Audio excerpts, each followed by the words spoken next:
report. And we've got the former lieutenant governor of the state of Wisconsin, her name, Rebecca Clayfish.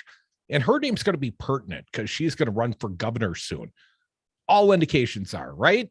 Yeah. She's running for governor. She's stacking up favors all around the state of Wisconsin. But before we get to her accusations of pure evil, Dom, we talk about things sometimes here that you're not supposed to talk about at the dinner table. Maybe at a bar, but not at the dinner table. And once upon a time, we started doing this show because we were even getting shushed at the bars. How dare they? They told us they didn't want us talking politics, not in their bars, a couple of bars. So we said, well, we'll take it to the radio, man, and then we'll come back and we'll force feed you our opinions from a bar on the radio. But I just want to lay this out there just for a minute.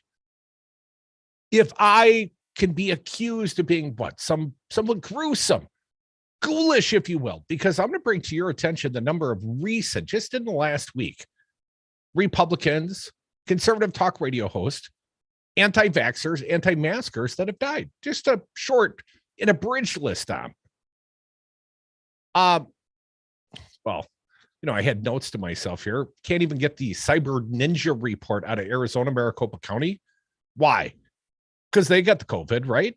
Well, that's the excuse they're giving. But yes, that has been the report that a couple of the team members, including the sole owner of Cyber Ninjas, have contracted COVID and are apparently quite ill. Well, and a number of the January 6th protesters have sought legal counsel from a guy named John Pierce.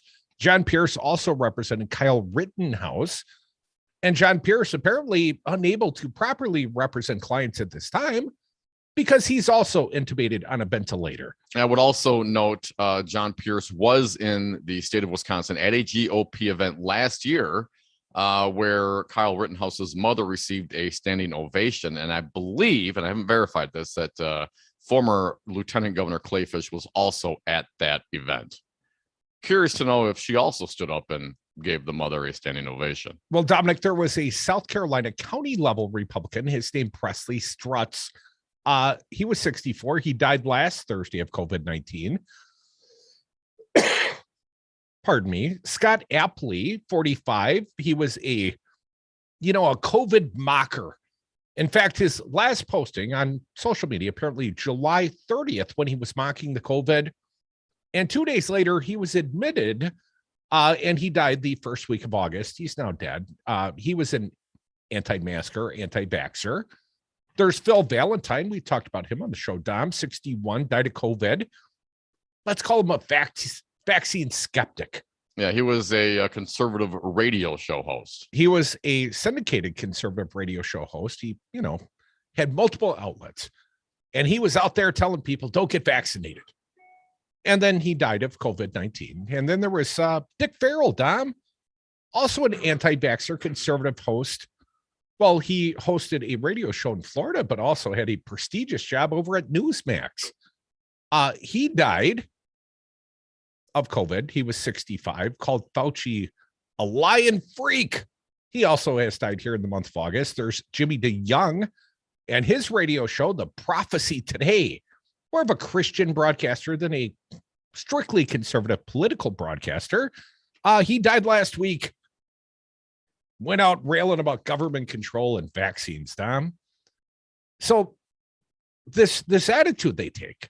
And those are just the ones that you just found today on this it conversation. took like 5 minutes on Google. Right. And I that just does not include there was a Vatican guy from here in the state of Wisconsin, some member. Well, there's Bishop Burke, and he wouldn't Burke. fall under the category of Republican politician, but he certainly preached from the pulpit like he was one. He has been taken off of his ventilator, my understanding. Well, that's great news for him, Dom, and I hope that Andre Jacques, the Republican state senator, although I find his politics detestable, I don't want the guy to die.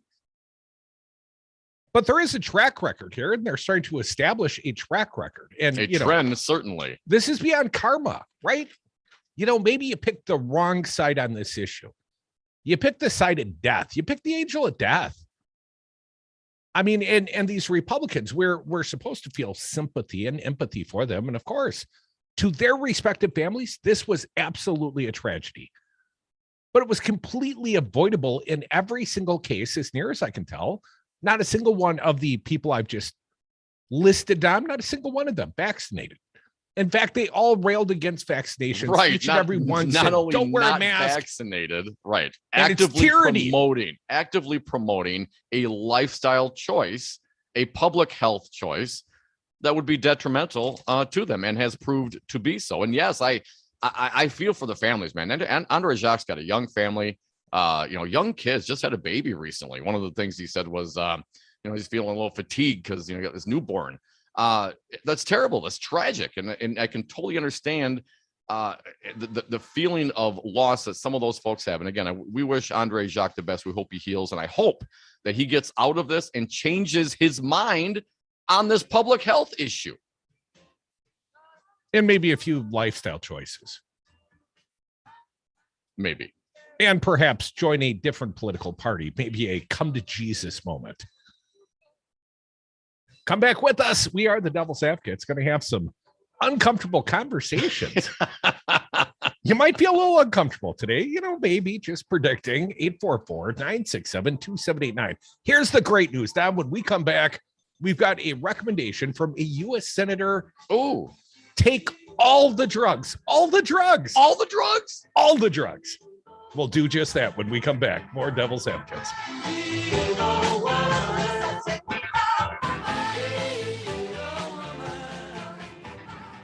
Your diary must look odd. Get up in the morning, death, lunch. Can we marry dogs? If you came across someone struggling with hunger, how would you recognize them? By their clothes, Their age? the way they speak. Hunger can be hard to recognize. Learn why at IamHungerInAmerica.org. Brought to you by Feeding America, 200 Food Banks Strong, and the Ad Council.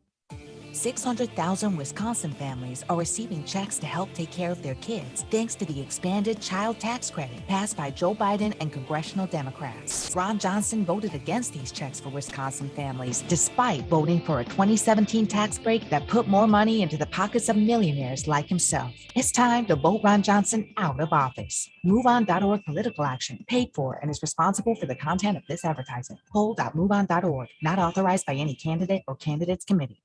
What is dedication? The thing that drives me every day as a dad is Dariana. We call him Day Day for short. Every day he's hungry for something, whether it's attention, affection, knowledge. And there's this huge responsibility in making sure that when he's no longer under my wing, that he's a good person. I want him to be able to sit back one day and go, we worked together, we did a good job. That's dedication. Find out more at fatherhood.gov. Brought to you by the U.S. Department of Health and Human Services and the Ad Council. The Devil's Advocates. U.S. Senator Ron Johnson, our friend, live via phone. What about simply raising the age of weapons purchases to 21 years of age? We're sending 18, 19, 20, 21-year-olds over to Afghanistan, and they're dying. They ought to be able to vote. They ought to be able to have a beer, and they ought to be able to buy a gun to hunt with as well. Are you suggesting we lower the drinking age? No. Can't they do that now? What is the age nowadays? It's 21, sir. We drink when we toast. We toast when we drink. Yikes. Is dedication? People ask, how your children learn how to ride a bike and you didn't? I just created an environment where they taught themselves and all I had to do was be there. That's dedication. Visit fatherhood.gov to hear more. Brought to you by the U.S. Department of Health and Human Services and the Ad Council. You take drugs, Danny?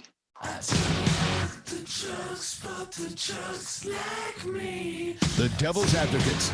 Tackling the issues you're not allowed to talk about at the dinner table. And we are back. Thank you for listening to the Devil's Advocates radio show. Phone lines open for our fair audience today, 844-967-2789. Dominic, I don't often take the advice of U.S. Senator Ron Johnson, but I might make an exception in this case. Ron Johnson has come up with a marvelous idea.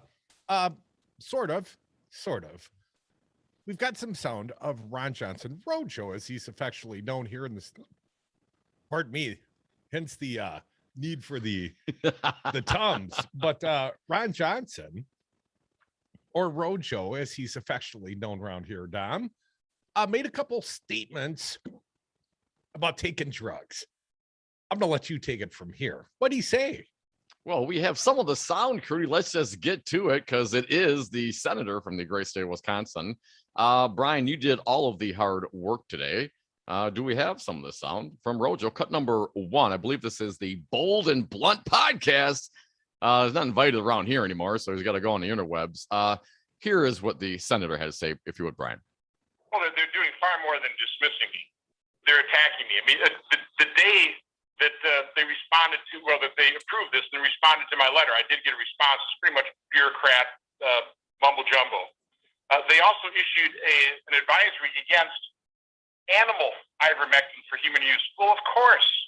But I think they do that because I've been an advocate for early treatment. I'm very agnostic. I don't care what drug will work. Try a bunch of them, particularly the ones that are safe. Or not safe. You know what works, Senator? You know what works? That we've been doing this for a while. Vaccines. Vaccines work. Maybe you should encourage, your citizens, the citizens of this state and of this country, the people you represent. Maybe should encourage them to get the vaccine. As much as I think that's probably the scientifically logical choice, Tom, I would follow Ron's avocation. I would like to throw all the drugs at this problem. Every single one. Everything you want. All the drugs. All the drugs. I had some experimental phases, some youthful indiscretions. You were there most of the time. It's like going back to college, baby. What if we went back and we tried any old drug? Just all the drugs. All the drugs. Just threw them at a wall.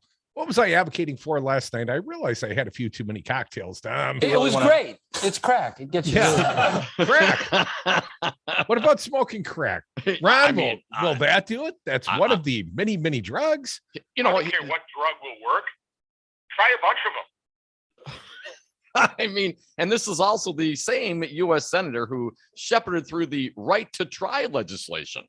So, I'm just, call me crazy here, but he seems to be pretty consistent in this effort. Let's try all the drugs. Now, I also have read during the course of this pandemic, Dom, and, sort of selectively, I read the articles that reinforce my own point of view. Yeah.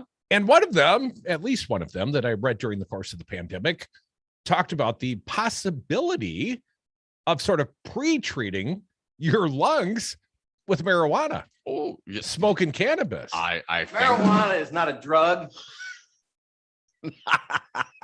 Well, contrary to what that man says, Ron says I should try all the safe drugs, all of them, all the drugs. Well, especially the safe ones, but you can't try all the drugs if you don't take the unsafe ones. And how are you going to know if they're safe or not until you try them?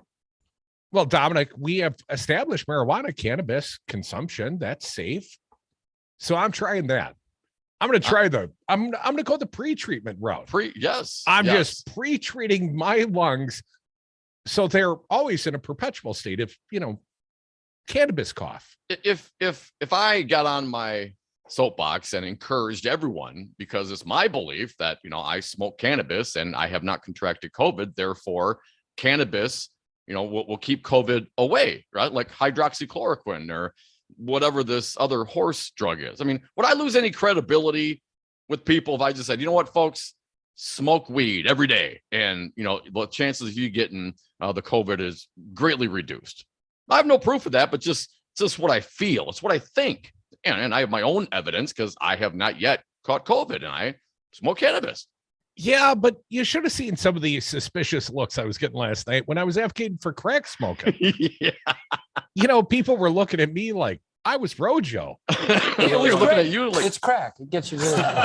They were looking at you like you were smoking crack. Ron Johnson, one more cut, if you would, please. Fancy Brian, number 2. By the way, ivermectin, I think, over 31 years, I think it has less than 100 deaths reported. Ivermectin has. I think hydroxychloroquine has a couple hundred deaths. Wow. So, these are the drugs. And now the CDC is warning the public, and they know the public's going to conflate these. Couple hundred deaths up until now, up until you start promoting their widespread use.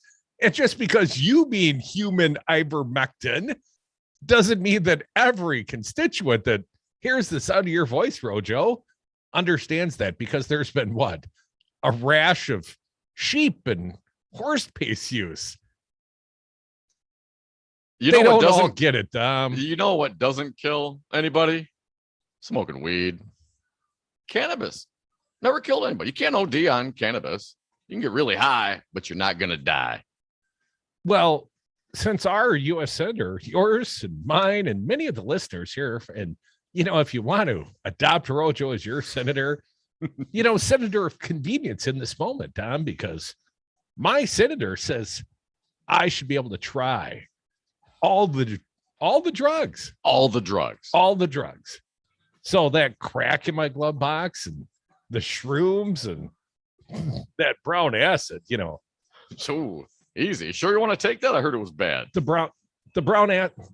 You should have the right to try the brown acid. If you want to try the brown acid, try all the drugs, or get vaccinated. Yeah, I mean, or you could. That's if you want to go there, that is a possibility. I prefer all the drugs. All the drugs. Come back with us. We've tried them all.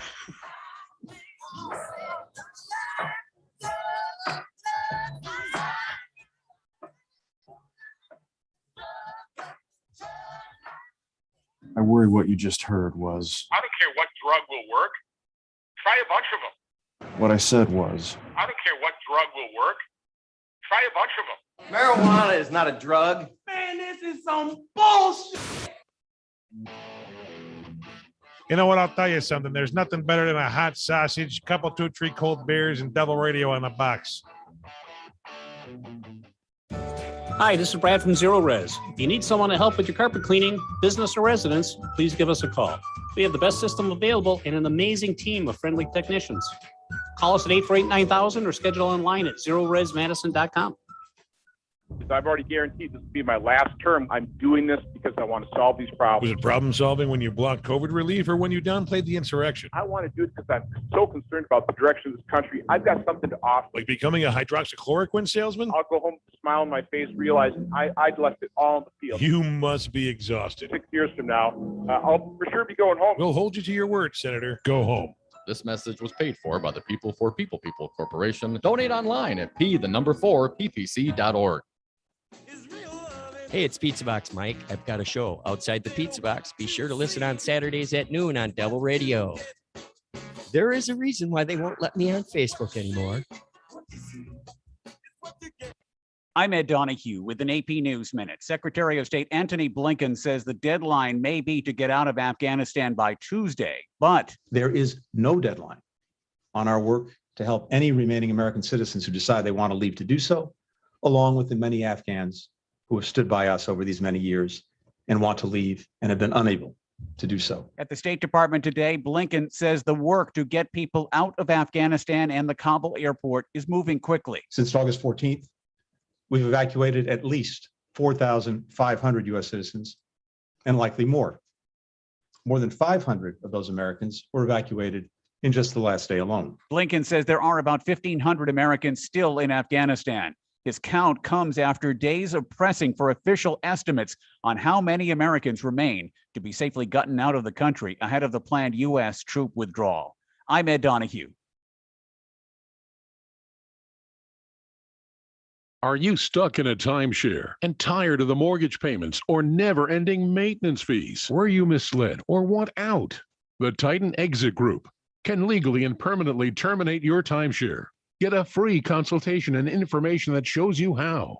Think of how good it will feel not to have to pay those monthly maintenance fees, mortgage payments, or taxes. The Titan Exit Group has an A+ rating with the Better Business Bureau and gives you real financial relief. Ready to put that cash back in your pocket? Find out how, absolutely free, by calling 800-200-0894. 800-200-0894. Legally terminate your timeshare with the timeshare termination experts. The Titan Exit Group is friendly and here to help. Get all of your questions answered in the first free call. Legally terminate your timeshare. Call 800-200-0894. For a free consultation, call now. 800-200-0894. That's 800-200-0894.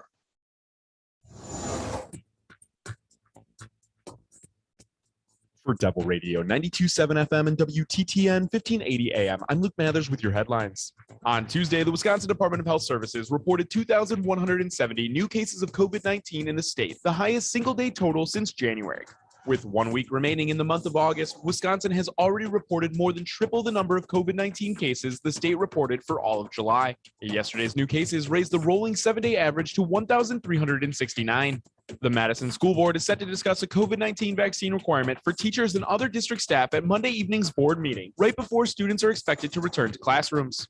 Forecast of sunshine with a mixture of overcast skies throughout the day, stray showers possible with winds up to 10 miles an hour and a high today of 88 degrees. Partly cloudy skies expected tonight with a chance for overnight thunderstorms and a low of 67 degrees. You're listening to Devil Radio 92.7 FM and WTTN 1580 AM. Guess what? I got a fever. And the only prescription is more cowbell. Wreaking havoc on America, just like they wreaked havoc on Wisconsin. Dom and Krutz are the Devil's Advocates. Welcome back to the Devil's Advocates radio show. Dominic, we've got some big breaking. It's localized news, but I think we can share it with the audience. I think they'll appreciate this. Milwaukee Mayor Tom Barrett, a good Democrat, is out. He's out, I tell you, Tom, or at least he soon will be. He will be Joe Biden's appointee to Luxembourg. He'll be the ambassador, or at least way to go. That's being widely reported. Barrett's the longtime mayor of Milwaukee, Dom, and I perceive this as something of a parting gift for the virtual DNC in Milwaukee. Come on. We still got to get the DNC next time. Congratulations to the soon-to-be former Mayor Barrett. I heard you and Alex Lassery, the now, I guess he's on leave from the Milwaukee Bucks franchise, and he's running for the U.S. Senate. You advocated for Milwaukee 2024, is it? And I said, slow down, or at least that's what I was thinking, man. But you guys have fun with that. I don't think Tom Barrett will lead the charge. The news out of Milwaukee, Tom Barrett leaving Milwaukee, abandoning the city of Milwaukee, if you will. Tom Barrett going to be the ambassador, the Biden ambassador to Luxembourg. And that, immediately made me think, is that where the Von Trump kids were the from? Sound of Music? Yeah, I immediately, songs of the motherland dancing in my head, Tom. A few of my favorite things. Would you like to hear them? No, please, God, no. I'd like to hear from the audience, though. 844-967-2789. You remember that day I sung and then Betsy joined me mid-tune? You remember that day? It was super cool, Dom. It's burned into my memory. How could I possibly forget? Maybe we could replicate that magical moment. Can never go back, man. That's why you record it. Calls from our audience. They're amongst my favorite things, Tom, at 844-967-2789. That and, whiskers on kittens and, and double all the Captain drugs. Diets and all the drugs. All the drugs. Going to the phones right now, 844-967-2789. See some friends up there. Joe from Madison. Welcome back. What do you got? Hey, Joe. Well, first off, thanks for the fabulous party last night. It was great fun. And as we were dodging the raindrops, just engaged in some great conversations. So thanks again. And I can hardly wait for the next ones to come down the pike. So thank you, Joe. Appreciate it. Yeah. I'm going to get a little bit somber here and respond to the dire news about Andre Jacques. And we certainly wish him the best and hope he returns to health and is able to return to his family. I would like to contrast his situation, though, with that of another person who has the COVID. That would be a 2-month-old baby. His name is Carves Perlo. I believe I'm pronouncing that correctly, who is at Children's Hospital in New Orleans. There's a video piece of this young man, 2 months old. You can find it at on Washington Post. It was produced by them, and it's streaming on the Washington Post website. This 2-month-old child is on a ventilator at the hospital because he contracted COVID. Both of his parents got the vaccine. They did the right thing. And nonetheless, their child is, puffing on a baby-sized version of a ventilator, which is pretty grim to listen to. Yeah. So I guess I would say it has to be said that Andre Jacques is an adult with agency. And his actions put not only himself at risk, but his colleagues and his staff and his family. And it could have been his 2-month-old or younger, however old his child is, at risk too. And I would say there's a distinct difference between an adult with agency who gets COVID and a 2-month-old when both of his parents did the right thing by getting the vaccine, and nonetheless their child is in the ICU. So grim thought, but I do want to make that contrast today. Joe, appreciate you doing so. Dominic and I had a thought off air. Shea Sortwell, a Republican backbencher assemblyman, who's in on much of the anti-masker, anti-vaccine, propagating the big lie. It's a Venn diagram, and it includes both Andre Jacques and Shea Sortwell here in the state of Wisconsin. And Sortwell said, to all my 10,000 Facebook friends, or whatever he was bragging about, sort of humble bragging, I expect your prayers for this very, very sick person. Although he didn't even really clarify, because they've been kind of minimizing the fact that this guy's being intubated, ventilated, because he's dying of COVID-19, possibly. And they're looking for a miracle. And of course, if you're a friend, if you're a family member, of course, you want a miracle for this individual. But he didn't encourage anybody to go get vaccinated. He didn't encourage any sort of differing behaviors other than the sympathy and the prayers one might feel for any human being, that's desperately struck with some illness. And I'm thinking to myself, I am not rooting against Andre Jacques, but if this hits close to home, do you think some of the Republicans would be affected? I mean, how much closer to death does the man have to be before you start encouraging your constituents to get vaccinated? At what point does that preventable tragedy in certain loss, again, Andre Jacques still alive, some of the other folks we mentioned have passed, and they all, have family. They all have people that love them, and they all have a platform, especially these radio types and these religious types, and they have the opportunity, and hell, I would say the responsibility, to encourage people to engage in good lifestyle choices and public health choices, like getting a vaccine and wearing a mask when in close quarters, while we're still struggling to get out of this. What, if it doesn't happen when a colleague and friend is on a vent, does it happen when they finally die? If it doesn't happen then, will it ever happen? I think we're going to find out, because we've seen some of these conservative talkers and some of these religious leaders die of COVID, and it hasn't really changed, as far as I can tell, the trajectory of this conservative movement right now. Well, and let's say Andre Jacques lives, and we're all cheering for that outcome. Well, of course, they're not going to say, thank God for the science and the medicine that preserved his life. And please consider taking the best known science and medicine. Take the vaccination. That's not the tack they will take, Dom. If he lives, all praise be to God. A miracle. It's a miracle. And it's the power and the hospital staff. It was the power of prayer. And all those things. Look, listen, if Jesus made the ventilator, then Jesus made the vaccine. I don't think you get to pick and choose which science you want. I mean, is the ventilator, is that somehow right now putting microchips into anybody that's on them? Well, how would you know? Maybe you shouldn't take the ventilator. Oh, God's not keeping Andre Jacques alive. Science is. 844-967-2789. I told you, some people are going to be a little uncomfortable today, Dom. Perhaps not as uncomfortable as I suspect Andre Jacques is right now. Andy from Beaver Dam, good to see you at the party, man. Welcome back to the show. What do you got for Andy? us? Well, before I quickly dash off to my cardio rehab, I just wanted to say some of the devil followers were probably reluctant to come because of the rain, but it was very comfortable. And the view of all the college girls coming by. Here, Andy, you had your own personal wet t-shirt contest, didn't you, buddy? I'm 74 years old, man. So, I mean, we gotta, we're looking at the scenery, but, and you guys, I think Dom is a little more sober than you were last night, but I that's arguable, but please continue. I think that's probably true, Andy, but continue. I've not yet begun to defile myself.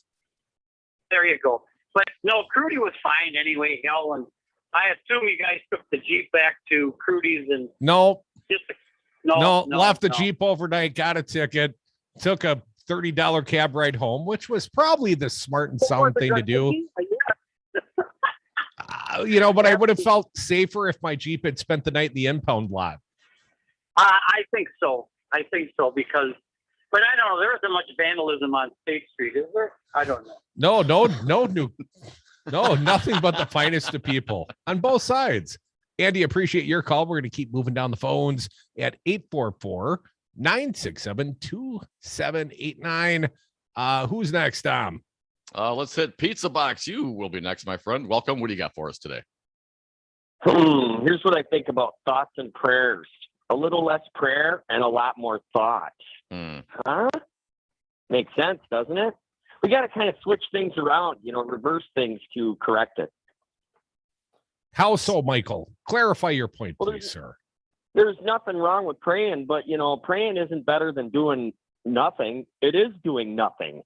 God gives us the ability to act on things, right? And that's what, attacking this with a vaccine is. So, if you're going to believe in God, believe that God gave you a brain and you should probably start using it, and a little less of that fake prayer that everybody talks about.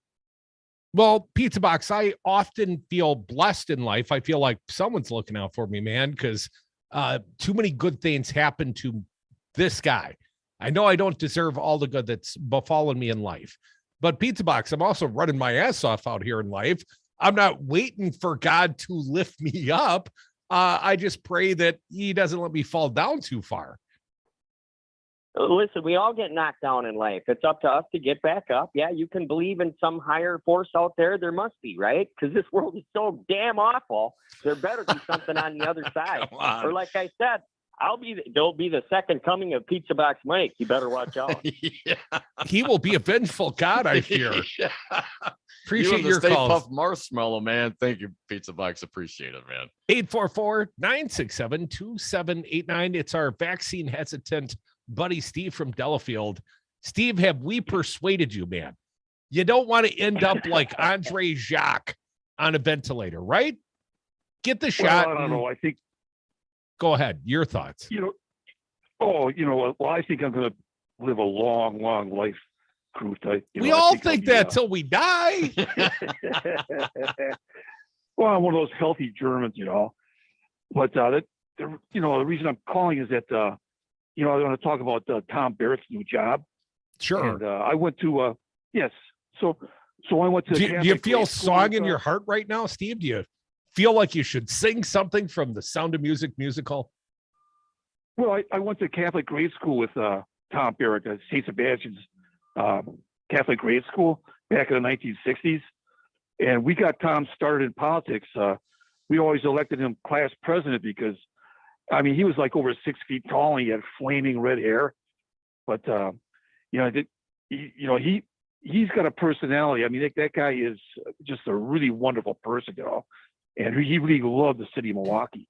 But, Tom has a French ancestry, and he's going to fit right in Luxembourg. He's right there by Germany and France, and now he's going to be living the dream. And I just want to say congratulations to Tom Barrett, and man, I hope you really love it over there.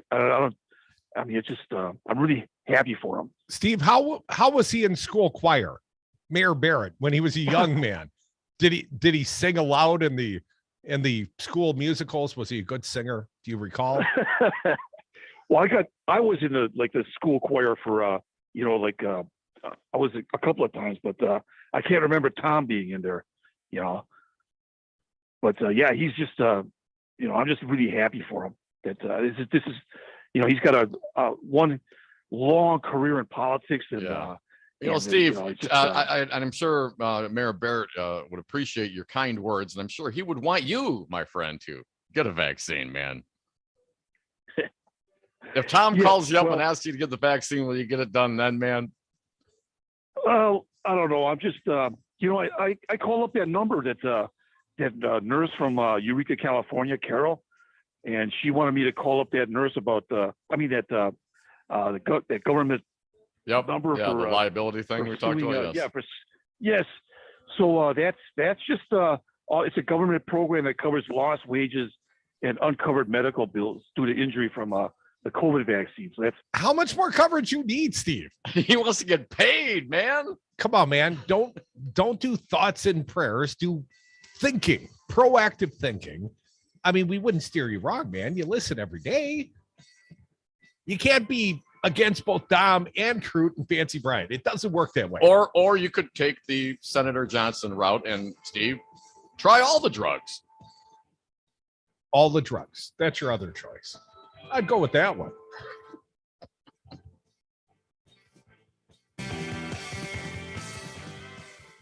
What I said was, Right, and then I see the disinfectant. I worry what you just heard was, Bleach is healthy. It's mostly water. And we're mostly water. Therefore, we are bleach. I don't care what drug will work. Try a bunch of them. It's the Stay Puft Marshmallow Man. Man, I love my kids so much. I once sat for 3 hours in the cold rain to watch her soccer team lose by 18 goals. I love my kids so much, I once used a tube to suck snot out of her stuffed nose at 3 a.m. You win. Love your kids? Love them enough to make sure they're in the right car seat. From toddlers to tweens, visit nhtsa.gov/the right seat to find the right seat for their age and size. Keep them safe. Visit nhtsa.gov/the right seat. Brought to you by the National Highway Traffic Safety Administration and the Ad Council. 600,000 Wisconsin families are receiving checks to help take care of their kids, thanks to the expanded child tax credit passed by Joe Biden and congressional Democrats. Ron Johnson voted against these checks for Wisconsin families, despite voting for a 2017 tax break that put more money into the pockets of millionaires like himself. It's time to vote Ron Johnson out of office. MoveOn.org political action, paid for and is responsible for the content of this advertising. Poll.moveon.org, not authorized by any candidate or candidates committee. Hi, this is Dom from the Devil's Advocates, inviting you to join us on Patreon.com. Patreon allows for our audience to access exclusive programming not available anywhere else and gives you the ability to directly support the greatest radio show ever. History's patrons have supported the works of Michelangelo, Leonardo da Vinci, Monet, and now with your support, the Devil's Advocates. So please go to Patreon.com and search the Devil's Advocates to pick your subscription. That's Patreon.com and the Devil's Advocates, the greatest radio show ever. The Devil's Advocates, rock and roll political commentary in a top 40 world. Do, re, mi. The first three notes just happen to So when need to I can see listeners dropping off. Let's get some callers before we lose everybody. Betsy from Madison, you're up. That will bring us back to do. Terrible. Hey, at least we didn't do Edelweiss. It's been a hard day's night, and I've been working like a dog. The Devil's Advocates may not agree on much, but funny is funny. And we are back. Thank you for listening to the Devil's Advocates radio show. Phone lines open, taking your calls toll free, talk or text, except you, George, 844-967-2789. I like it best when Betsy calls and we sing a duet. That's No. magical. No, it's not. Dom, some breaking headlines you and the audience should be aware of. The U.S. military will go forward immediately with vaccine mandates for all service members. We're talking about 800,000 currently unvaccinated service people in this nation. And when the government says you shall, you shall. You will. You will. And now that the Pfizer is FDA approved, the Pentagon, the Army, and the armed forces, they can mandate that, and they have. And the question becomes, what if you say no? In the military Code of Justice, there was some question asked. What if a service member refuses? And of course, some jackass will. But if you refuse, you're probably going to the brick. You don't have a lot of control over your own body. I think I told you, maybe one of my kids, when you're in the military, you can't even get a tattoo. You're subject to getting your ass in trouble if you go and mark up that body because you signed that over contractually. You gave your body over to the U.S. Come on, man. Military folks got all sorts of tattoos. I mean, maybe it was what it was back in the day, but I find it very difficult to believe that's still the case. Well, I'm not saying no one in the military's ever gotten a tattoo, but it's outside the Code of Military Justice. You're not supposed to do that, at least not when you're in training mode. I did the Army training dumb. Army training, sir. Yeah, the boot camp and the AIT. So, anyways, at that point, I was discouraged from getting a tattoo, or, I might have, a U.S. Army tramp stamp or something right now. But you had shots, right? When you went in, you were enlisted. They gave you a regiment of shots. Yeah. Did you have any option? Did you have any anybody around that hurt refused like any of hell. that? No. I mean, no, you could wash out of the military. There were some that couldn't make the grade physically, couldn't do enough push-ups, couldn't march in order, whatever the case may be. But typically those that try to sort of weasel out, they'd get healthy, they'd, have light duty for a month, and then they'd start right over again on day number 1 of boot camp. So I can't imagine you want to keep getting recycled through that process, because Hell Week, is kind of what they call it. 844-967-2789. I got to think it's a lot like getting hazed into that fraternity you joined. What? Of course, you didn't serve your country or join a frat. Yeah, but you know what I did do? All the drugs.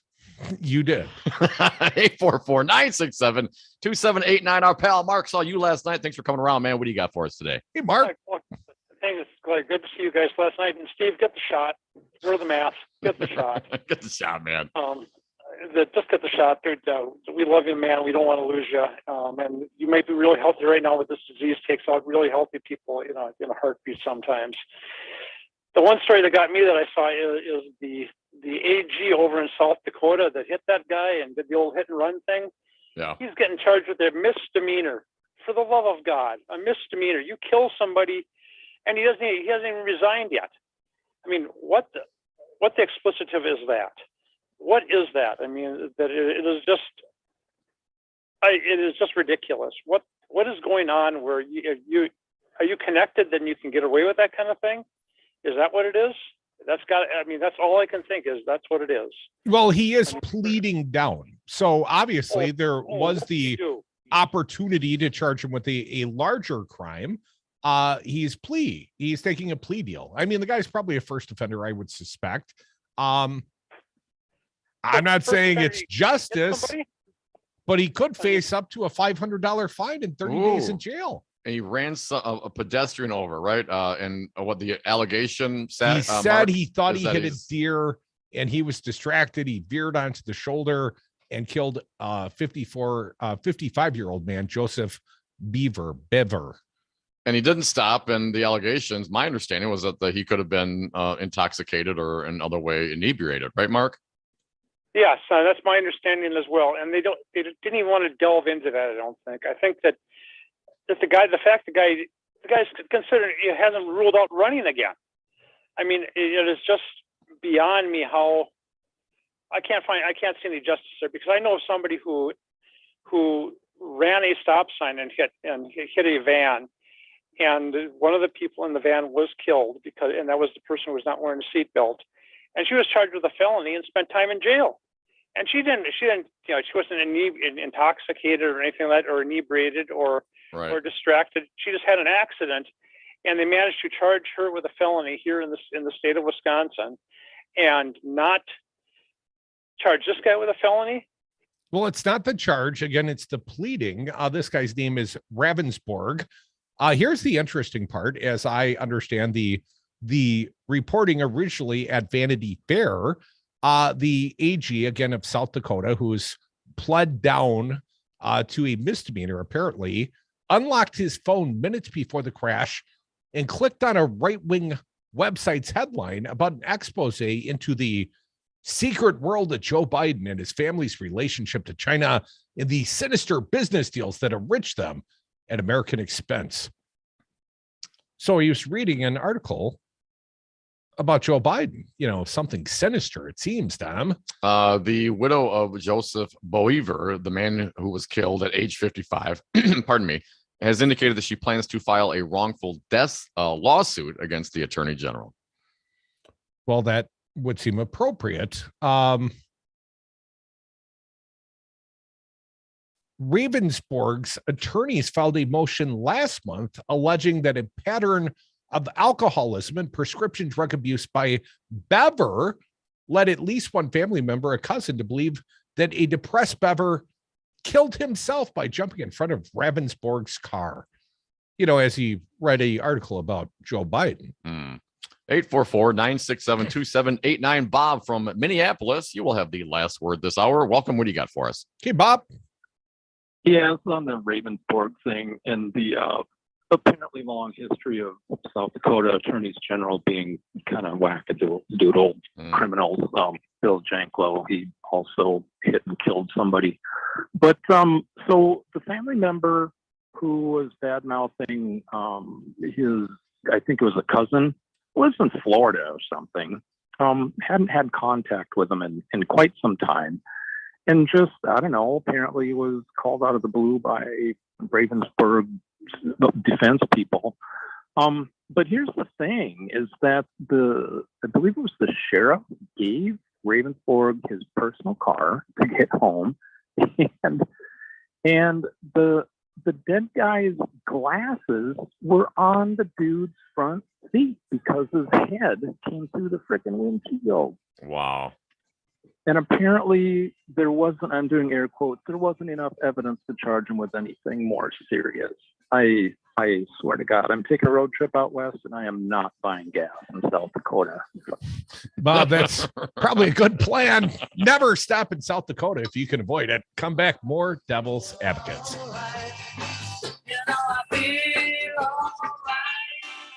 Just give me all the bacon and eggs you have. I don't care what drug will work.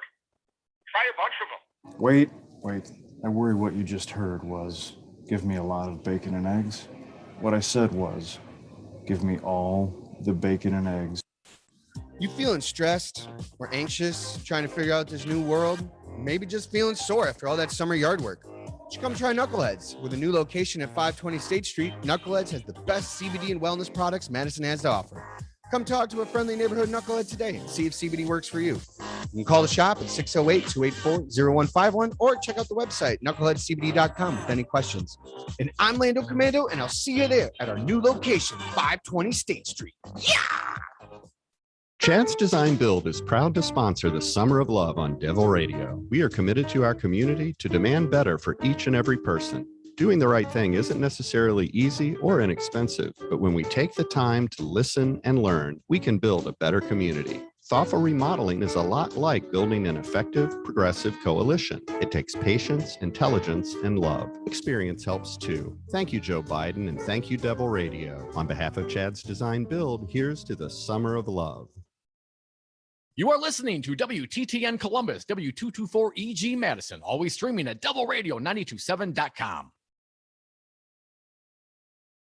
AP News. I'm Ed Donahue. Secretary of State Antony Blinken says about 4,500 Americans are out of Afghanistan. And they've been in touch with about 500 who are trying to get out beyond their official list. For the remaining roughly 1,000 contacts that we had, who may be Americans seeking to leave Afghanistan, we're aggressively reaching out to them multiple times a day through multiple channels of communication, phone, email, text messaging. Blinken says if there are Americans still in Afghanistan after the August 31st deadline, there will be ways diplomatically to get them out. He was asked about reviewing what has happened in Afghanistan. Right now, my entire focus is on the mission at hand. And there's going to be, as I said, plenty of time to do an accounting of this when we get through that mission. Blinken said some of these Americans may already have left the country, some may want to remain, and some may not actually be American citizens. New York's new governor, Kathy Hochul, acknowledged on her first day in office the state had nearly 12,000 more deaths from the coronavirus than former Governor Andrew Cuomo told the public. But Cuomo's critics have long charged that he was manipulating coronavirus numbers to boost his image. Pfizer is seeking FDA approval for a booster shot of its 2-dose coronavirus vaccine. Pfizer's vaccine received full regulatory approval this week. The international scientists dispatched to China by the World Health Organization to find out where the coronavirus came from say the search is stalled and warn the window of opportunity for solving it is closing fast. 2 conservative hoaxers face a record $5 million fine for allegedly making illegal robocalls to wireless phones without the owner's consent during the 2020 election. Jacob Wall, Jack Berkman, and Berkman's lobbying firm falsely warned people in predominantly black areas. Information gleaned from mail-in ballots could lead to their arrest, debt collection, and forced vaccination. This is AP News. Are you stuck in a timeshare and tired of the mortgage payments or never-ending maintenance fees? Were you misled or want out? The Titan Exit Group can legally and permanently terminate your timeshare. Get a free consultation and information that shows you how. Think of how good it will feel not to have to pay those monthly maintenance fees, mortgage payments, or taxes. The Titan Exit Group has an A+ rating with the Better Business Bureau and gives you real financial relief. Ready to put that cash back in your pocket? Find out how, absolutely free, by calling 800-200-0894. 800-200-0894. Legally terminate your timeshare with the timeshare termination experts. The Titan Exit Group is friendly and here to help. Get all of your questions answered in the first free call. Legally terminate your timeshare. Call 800-200-0894. For a free consultation, call now. 800-200-0894. That's 800-200-0894. Hi, this is Brad from Zero Res. If you need someone to help with your carpet cleaning, business or residence, please give us a call. We have the best system available and an amazing team of friendly technicians. Call us at 848-9000 or schedule online at zeroresmadison.com. This is Rocker. I'm sitting on the patio at Salvatore's Tomato Pies on East Wash, and I'm enjoying a floral-forward Manhattan called As Long as There's Whiskey. It features Rocker Rye whiskey with a hint of blueberry, a touch of smoky Amaro, and it's finished off with St. Germain. It's a Rocker Rye Manhattan at Sal's Tomato Pies on Livingston. Ask for it by name, As Long as There's Whiskey. You can also enjoy Rocker Spirits at the Wisco and Tiny's Tap on Willie Street. You must be 21. Please drink responsibly. This is Crudy, and I recommend calling Dave and the team at Community PC to solve all your computing needs. What do I call Community PC? Because I don't want to learn new things about tech, because I don't want to call the manufacturer's customer service line and waste half the day of my life, because I don't want to ask my kid for help and have him respond, okay, boomer. Just call Community PC at 608-268-7178 for their patient service. Just let Community PC fix it. 608-268-7178. Call today. Hi, I'm a pleasant voice reminding you to enable Devil Radio before playing Devil Radio. First, you have to enable Devil Radio, which should be natural to Wisconsinites. Just say, Alexa, enable Devil Radio. Then firmly and confidently say, Alexa, play Devil Radio. This should conjure the Devil Radio app, available at the App Store. Greetings, everyone. This is Nate Tim inviting you to my show, Lay of the Land, about life and politics in rural Wisconsin. Join me every Thursday at 7 p.m. on Devil Radio. This week, my special guest is John Peck. See you then.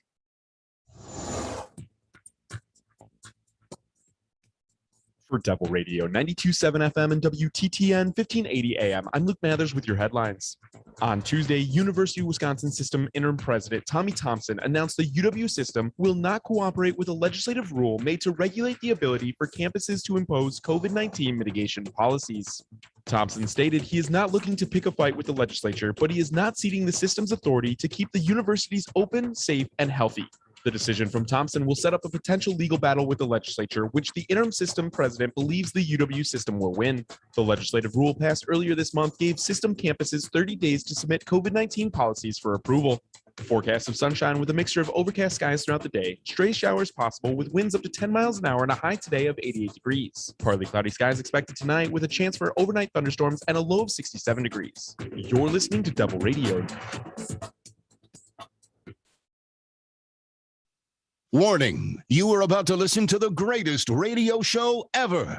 And due to contractual obligations and to shield our airwaves corporate licensees from any semblance of liability, responsibility, and gullibility, we must tell you the views represented on this show are not necessarily those of this station or its management. This radio show contains differing points of view on current political topics, and due to the nature of its contents, it should be heard by everyone.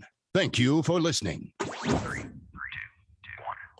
Now live from the heart of liberal Wisconsin, where the political party is just beginning. Welcome to the Devil's Advocate Show. Best friends proving it's never personal, only politics. Please allow me to introduce myself. Now here are your hosts, Dom and Crute. Welcome back to the Devil's Advocates Radio Show. Dominic, it's the day after edition, the big party yesterday, but the show must go on, and your phone call is always welcome here. You can be a part of this big show. Just dial us up, 844-967-2789. Dom, you've chosen a headline less than sexy. It's sort of a procedural story, and the sexier headline, as far as I'm concerned, Krispy Kreme's giving vaccinated people 2 free donuts in one shaped like a heart. Now that's a sexy headline. Now, guys, why didn't you tell me you were going to give away stuff and food and Krispy Kremes and cream puffs and everything? I would have waited to get vaccinated, but right? I was like, geez, this vaccination thing has been going around for 100 some odd years. So I figured maybe we should know something. No, you should have held out. I could have. You know what? I'm going to get vaccinated again. I'm going to get vaccinated like 5 times just to get all the free stuff. Get some donuts here in the state of Wisconsin. You get my Kohl's $100. cash. Get your Kohl's cash. 844-967-2789. Dom, I know you wanted to start somewhere else, and I'll follow your lead for this rare moment. What was the so important story you wanted to get on the record? The less sexy story. The less sexy. Callers, be patient. This one coming down from the Washington Post. The House Select Committee investigating the January 6th insurrection issued its first sweeping request Wednesday for records from federal agencies pertaining to the attack on the Capitol and President Trump's efforts to subvert the election. You're turning me on with this. Yeah, come on, baby. In letters demanding materials from the National Archives and 7 other agencies, Rep. Benny Thompson, the committee chairman, signaled that an expansive investigation is underway, touching not only on what happened January 6th, but also on matters such as the former president's knowledge of the election results and what he communicated to the American people about the election. You know what I heard? There'll be a lot of touching. Thompson gave agencies a 2-week deadline to produce materials and asked archivist of the United States, David Ferriero, to use his authority under federal regulation to swiftly address the request for records from the Trump White House. Our Constitution provides a peaceful transfer of power, and this investigation seeks to evaluate threats to that process, identify lessons learned, and recommend laws, policies, procedures, rules, or regulations necessary to protect our republic in the future. Crudy, the requests include information on communications within and among the White House and executive branch agencies during the lead up to January 6th and on that day, as well as issues further removed, such as attempts to place political loyal personnel in senior positions across government after the election. Other agencies being asked to provide information are the Defense, Homeland Security, Interior, and Justice Departments, the FBI, the National Counterterrorism Center, and the Office of the Director of National Intelligence. Yeah, that's touching a lot of people down. That's maybe it's sexier than I thought. Crudy, GOP leaders have offered varying reasons for their opposition to a formal investigation, including that it should also investigate violence at racial justice protests during the summer of 2020, and that Democrats' only goal is to hurt the GOP politically ahead of the 2022 midterms by highlighting Trump's role in the event. And unfortunately, Republicans, if you were part of this Trump terrorist attack, this insurrection, the last thing you should be really concerned about is your political future. Your asses could be in jail. Crudy, House Minority Leader Kevin McCarthy on Wednesday blasted the committee's actions, saying it underscored how its work is more political than a legitimate search for the truth. McCarthy, who last month withdrew his appointees to the committee protest, suggested it was chilling to look at records from lawmakers. Among scores of other requests, Crudy, the committee also asked the archivist for records of communications within the White House with any member of Congress or congressional staff on January 6th. They come from members of Congress. They are coming for everybody, McCarthy said, adding that he had already talked publicly on 3 television networks about his discussions with Trump that day. Well, Yeah, that but should cover it, man. yeah, if you went we're on good. TV, who You needs went on any TV. sworn testimony? Not under oath, just talking trash. I'm sure Hannity covered all the important topics. Tom. I'm sure he did. I'm going to read just a little bit further. McCarthy and other Republicans who spoke with Trump or administration officials are potential witnesses for the committee's inquiry. The minority leader has not said whether he will appear before the panel if asked. Well, that'd be a subpoena, wouldn't it? Some of the requests by the select committees duplicate those of other House committees that have probed aspects of the insurrection. Lots of probing as well, Dom. Other requests are new and seek more granular information, and they heavily target former White House staffers and Trump loyalists. Oh, that's going to sting. The committee, for example, is asking the National Archives to turn over all White House documents provided to Trump and his then chief of staff, Mark Meadows, that refer to a stolen election, stealing the election, or a rigged election.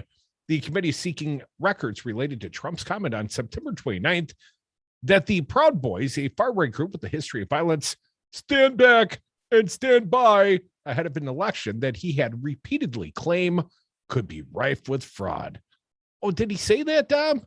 I don't recall. Did Trump ever mention something about a rigged election? Only for about 2 years prior to. So, anyways, there's that less than sexy headline that could eventually, Dom, uncover the truth for the American people. That'd be sexy enough for my taste. But, how do we get from here to there? It's going to take too much time. I want it now. No. I'm Also, in instant gratification, as you well know. the committee is seeking all documents and communications related to any plan for the president to march or walk to the Capitol on January 6th, following a rally near the White House. Well, he just told people he was going to do that, but he didn't actually do it, Dom. My understanding is Trump went home and watched it on the boob tube, executive time, and, made a few phone calls, right? There were a few incomings, and he didn't want to take those incomings. A few from, I don't know, like Kevin McCarthy. Maybe Kevin, some people a little more upset about the election than you are. That seems hard to believe. Dom, I know it's a differing direction, but it's still under the broader umbrella of politics. Ron DeSantis, he apparently less sexy to the voters of Florida than he'd like to think. Most Florida voters don't want DeSantis to run for president in 2024. I can't imagine why. Death Santis isn't. To me, this is a trending well in very, Florida. very sexy subject. Oh, he's a damn good looking man, and he's got all the right ideas, Tom. Most Florida voters don't want Governor Ron DeSantis to run for president in 2024, according to new Quinnipiac University polling released today. You know why, Dom? Because they love him too much. They just can't let him go. Here are the numbers. 59% of those surveyed said that they want their current governor to sit out the next presidential contest, including 61% of independents, the poll found. Democrats, by the way, Dom, were overwhelmingly opposed to the idea. 96% saying DeSantis should not seek his party's nomination. Well, I in mean, if 2024. if DeSantis runs for president and he wins, well, then there's going to be a huge, gaping hole of leadership in Florida, and who could possibly, fill those shoes? Well, Rick Scott's out there in the wings. Dominic, Republicans are more enthusiastic about a potential DeSantis presidential run. 67% of those respondents, that's nearly a supermajority of Republicans, right, Dom, said they want him to seek the White House next time around. Just 24% say he should forego a run. DeSantis, a former congressman who sort of failed his way upwards into the governor's mansion, Dom, was expected to seek a second term in the governor's mansion in 22, has seen his political star rise amongst conservatives over the past year as he bucked some of the most stringent policies to curb the spread of COVID-19 in favor of a more laissez-faire approach to the pandemic. Now, those are the author's words, not mine, Dom. He came in second place, first loser at the big CPAC polling in Orlando this year, talking about DeSantis. Took second to Trump, Dom. But as new COVID-19 infections have surged in Florida in recent weeks, DeSantis's handling of the pandemic is coming under new scrutiny. You don't say.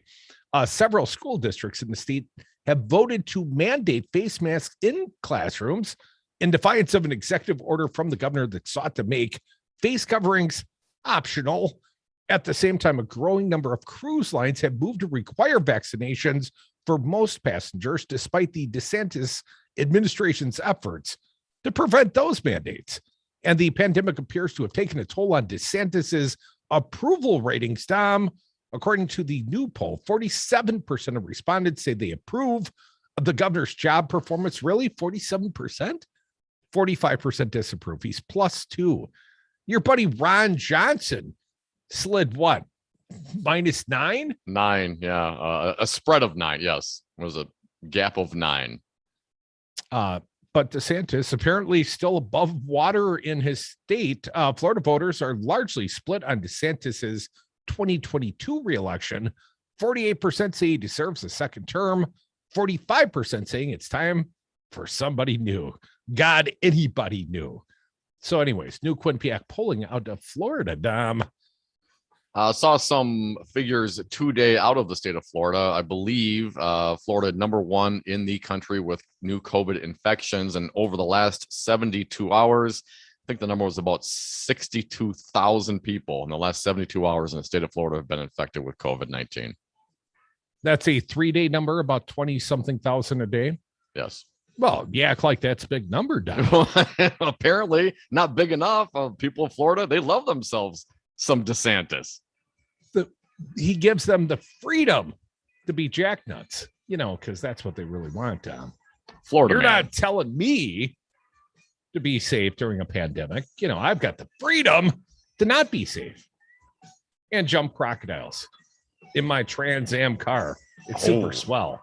Oh, yeah, like Dukes of Hazzard style. Come back. More Devil's Advocates.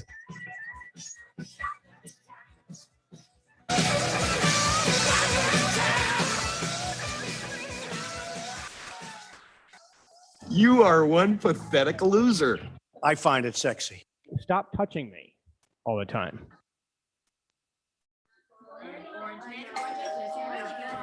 I wonder who that is, honey. Hugs with family. Grandma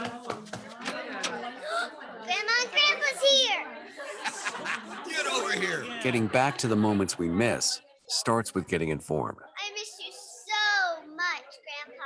Get the latest info about COVID-19 vaccines at getvaccineanswers.org. It's up to you. Brought to you by the Ad Council. 600,000 Wisconsin families are receiving checks to help take care of their kids thanks to the expanded child tax credit passed by Joe Biden and congressional Democrats. Ron Johnson voted against these checks for Wisconsin families, despite voting for a 2017 tax break that put more money into the pockets of millionaires like himself. It's time to vote Ron Johnson out of office. MoveOn.org political action, paid for and is responsible for the content of this advertising. Poll.moveon.org, not authorized by any candidate or candidates committee. These are the sounds of a dinner that almost didn't happen. A dinner now served thanks to people like you. Due to COVID-19, 17 million more Americans may face hunger. Feeding America is helping our neighbors in need. And if you're able, you can too. Donations are being accepted at feedingamerica.org/coronavirus. Brought to you by the Ad Council and Feeding America, 200 food banks strong. I'm not down for voter suppression in my No, state. right. This. It's got to be easy. It was great to have these options. We should have these options. We should have days off for people to go vote. We should expand the availability, the ease of our own citizens in this country to participate in self-governance. Republicans, why are you so opposed to that? Because they lose those elections. Listen to Devil's Advocates weekdays from 2 to 5 p.m.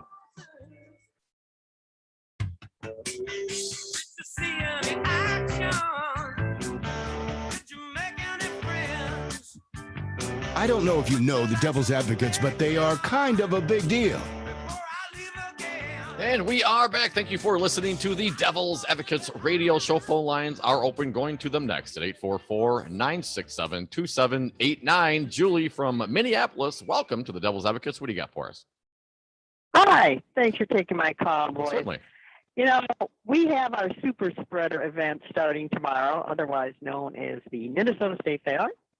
And I understand you guys are having a fair also in Wisconsin. Has yours started yet? Wisconsin's is actually already completed. The Wisconsin State Fair had nearly 900,000 attendees, Julie. And about 600, I believe, people showed up to get the COVID vaccine and a cream puff. A cream puff. I'm guessing it did not turn out to be a super spreader event. We don't know at this point, Julie. We do know that when the Milwaukee Bucks, the NBA franchise, had thousands and thousands of people, some say as many as 100,000 people sort of crammed in out in what was called the Deer District. Local health authorities said about 500 contracted COVID, probably at those NBA events, those apparently super spreader events, Julie. And that's probably an undercount. And they spread to how many? You know, that's the thing. Yeah, well, we had in South Dakota, of course, next door to Sturgis. That was pretty bad last year. I don't know if they've done the math this year. But anyway, I just called to kind of gripe a little bit. Emotionally, mentally, I would love to go to the fair. I would love to go to the fair. But it's kind of insane. They don't have a mask mandate, of course. You don't have to show proof of vaccination. Minnesota finally came out today, just a few hours ago, and said, you know, it might be a good idea to wear a mask when you're outside and you're crammed up against a bunch of people in line and you have to be super close. So I'm hoping that some people do that. I don't have the confidence that people will do that. We might get 1 million people. Might be a little bit less. It's always a big event and people are frustrated. But I'll tell you what, guys, a couple of my friends, my girlfriend and her husband, they got a breakthrough virus. They were just vaccinated 4.5 months ago. And yeah, it wasn't terrible, but they had to quarantine for 11 days. And my friend lost her sense of taste and smell.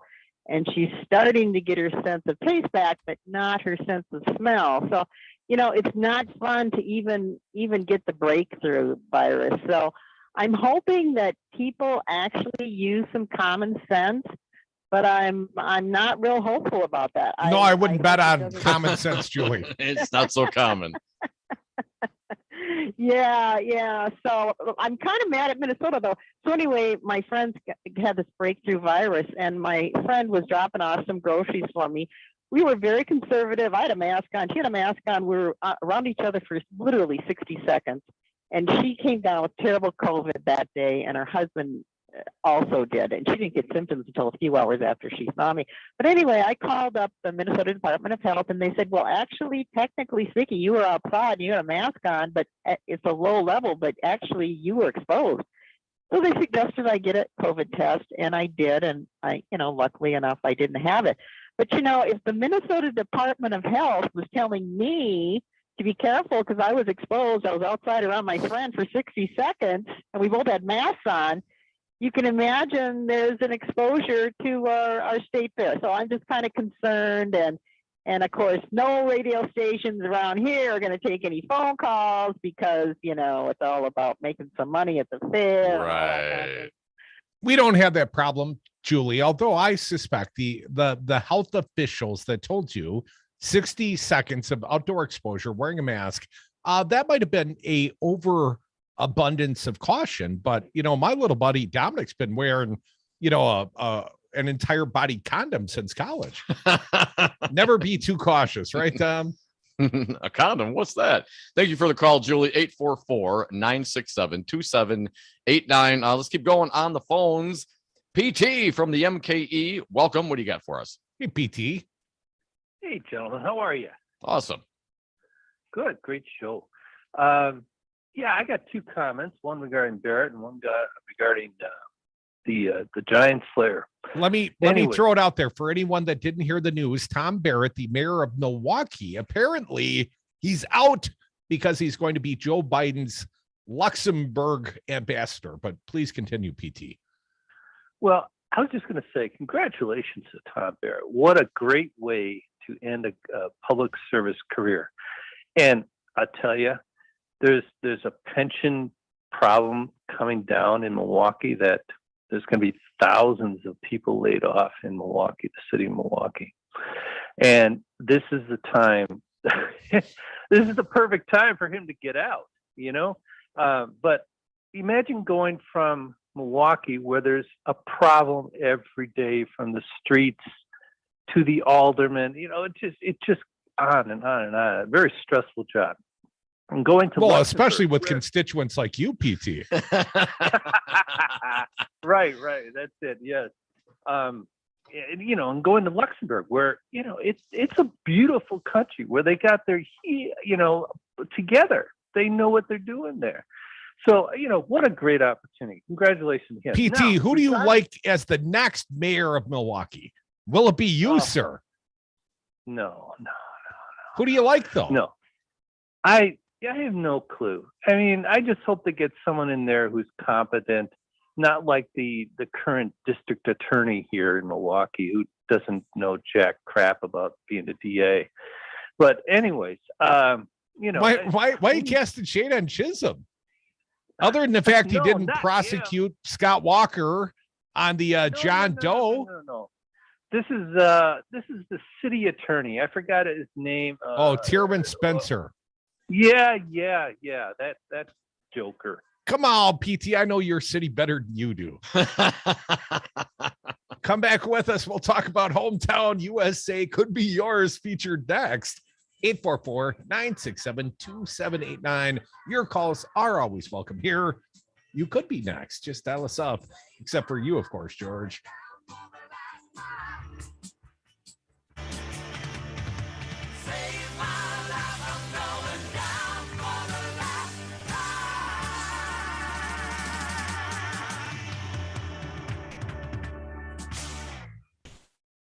He was literally breathing down my neck.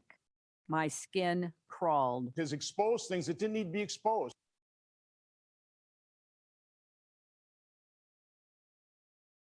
Here's how you get them. If they bring a beer, you bring it old-fashioned. If they bring cheese curds, you bring a casserole. That's how you make friends. That's the Wisconsin way. That's Devil Radio. Hey, how's it going? Come down to 550 State Street. At Knuckleheads, we're your one-stop shop for all your CBD, glass, hookah, cigar needs. We got deals like buy four, get one free on papers, cones, CBD carts. Too many things to list. Call 608-284-0151. Ask a friendly neighborhood knucklehead any questions. Or check out the website, knuckleheadcbd.com. Knuckleheads at 550 State Street. We got you covered. I'm Lando Commando, and I'll see you there. At Chaz Design Build, our tagline is building a better world, one remodeled home at a time. Simply stated, we want to be a part of the solution to leave the world better than we found it. That's why we've invested in a 20 kilowatt solar array, which provides over 90% of our electrical demand at our shop, office, and design studio. And that's why we invest in local causes which provide opportunities and which confront structural inequality. At Chad's Design Build, we are proud to partner with you, building a better world, one remodeled home. Coronavirus update. I'm Ed Donahue with an AP News Minute. Stocks finished higher. The Dow up 39 points. Pfizer is seeking FDA approval for a booster dose of its two-shot coronavirus vaccine. The vaccine itself received full approval from the Food and Drug Administration last week. The new governor of New York, Kathy Hochul, is acknowledging nearly 12,000 more deaths in the state from the coronavirus than had been previously publicized by her predecessor, Andrew Cuomo. The number of deaths in New York is more than 55,000. Cuomo's critics had long charged he was manipulating coronavirus numbers to boost his image as a pandemic leader. Defense Secretary Lloyd Austin sent a memo to military service members they must immediately begin to get the coronavirus vaccine. This is spokesman John Kirby. Mandatory vaccination against the coronavirus disease, COVID-19, is necessary to protect the safety of our service members and our force. According to Pentagon data, more than 800,000 service members have yet to get their shots. I'm Ed Don. Are you stuck in a timeshare and tired of the mortgage payments or never-ending maintenance fees? Were you misled or want out? The Titan Exit Group can legally and permanently terminate your timeshare. Get a free consultation and information that shows you how. Think of how good it will feel not to have to pay those monthly maintenance fees, mortgage payments, or taxes. The Titan Exit Group has an A+ rating with the Better Business Bureau and gives you real financial relief. Ready to put that cash back in your pocket? Find out how absolutely free by calling 800-200-0894. 800-200-0894. Legally terminate your timeshare with the timeshare termination experts. The Titan Exit Group is friendly and here to help. Get all of your questions answered in the first free call. Legally terminate your timeshare. Call 800-200-0894. For a free consultation, call now. 800-200-0894. That's 800-200-0894.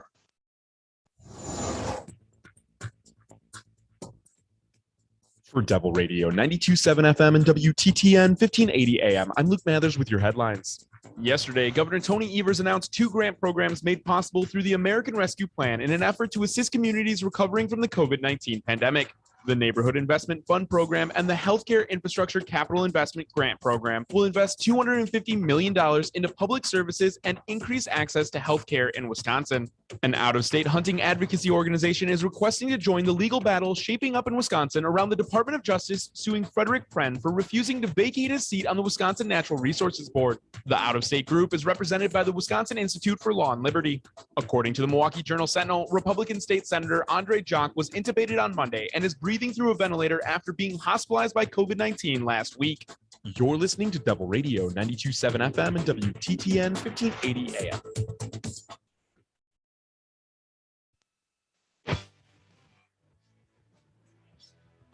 60% of the time, they're right every time. Dom and Cruz are the Devil's Advocates.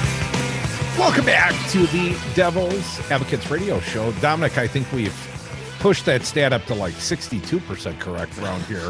We've got a long history to look back on. 844-967-2789. At some point, we're going to move into like solid D territory. Awesome. Terry from Columbia Heights. Thanks for listening, Terry. What do you got for us? Hey, Terry. Well, hi, guys.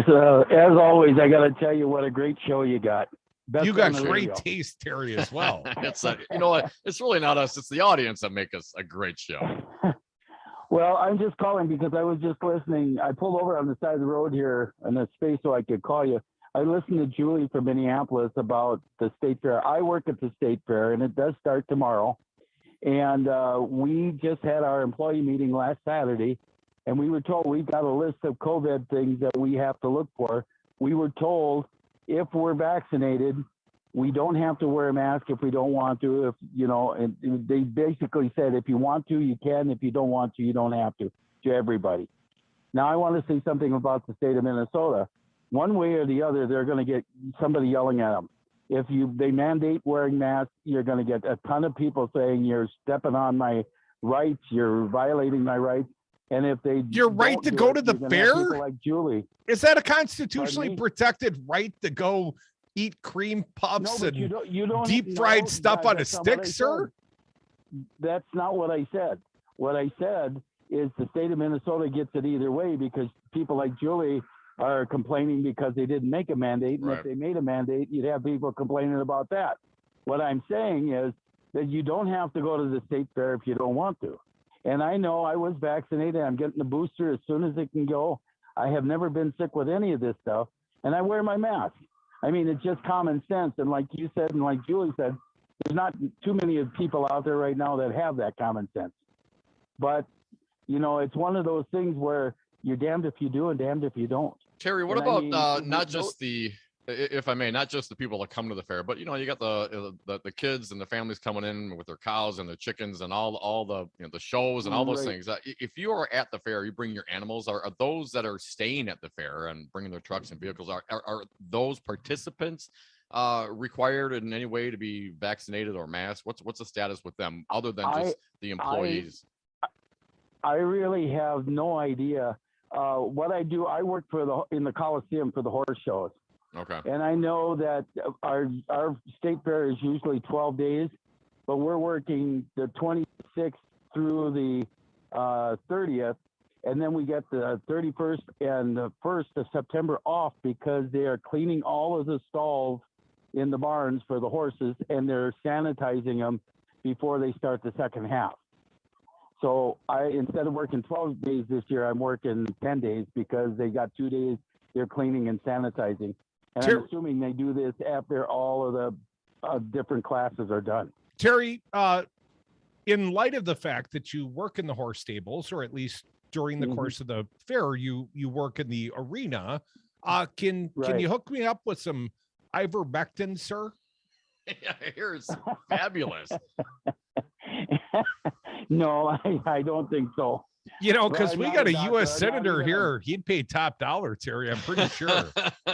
Well, but you know, I hate to tell you, but your U.S. senator's got his head so far up his backside that, you know, he's looking out his zipper most of the time. Well, you So know, Terry, he was born in Minnesota, so I kind of blame you.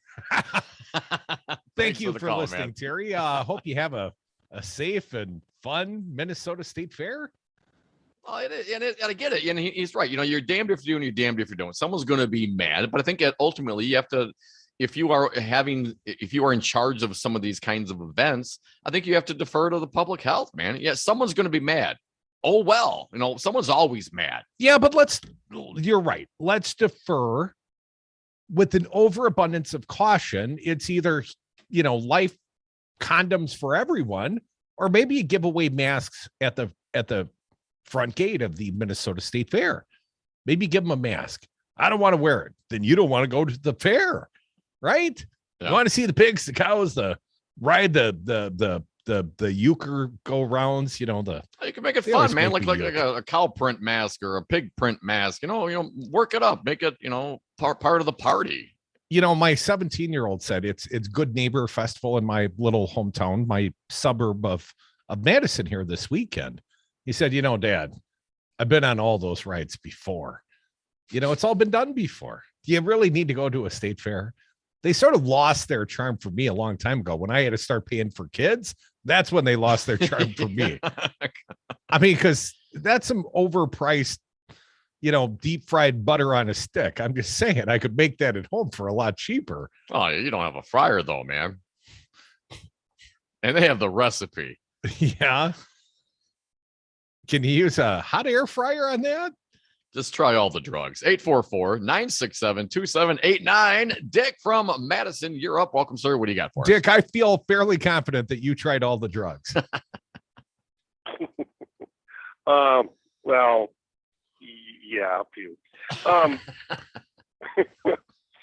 You know, today we all could have been happy, and I was hoping to hear some information about Rudy's buddy by now, because he was supposed to roll today and he was going to plead guilty, but we didn't. But everybody's so mad. And at the beginning of the show, did I hear right that Rebecca Crawdad is all upset about something? Yeah, Rebecca Clayfish calls specifically a fundraising appeal that was tweeted out by a state senator, Kelda Helen Royce.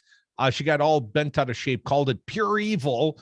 But the fundraising appeal was basically Kelda saying, hey, let's elect a senator who believes in science and, you know, might do the right thing, because Andre Jacques, this infected Wisconsin state senator, now intubated, now on a ventilator, was at a committee hearing in very close quarters 2 days before he got the COVID-19 prognosis, and apparently didn't bother to tell any of his colleagues, at least none of his Democratic colleagues.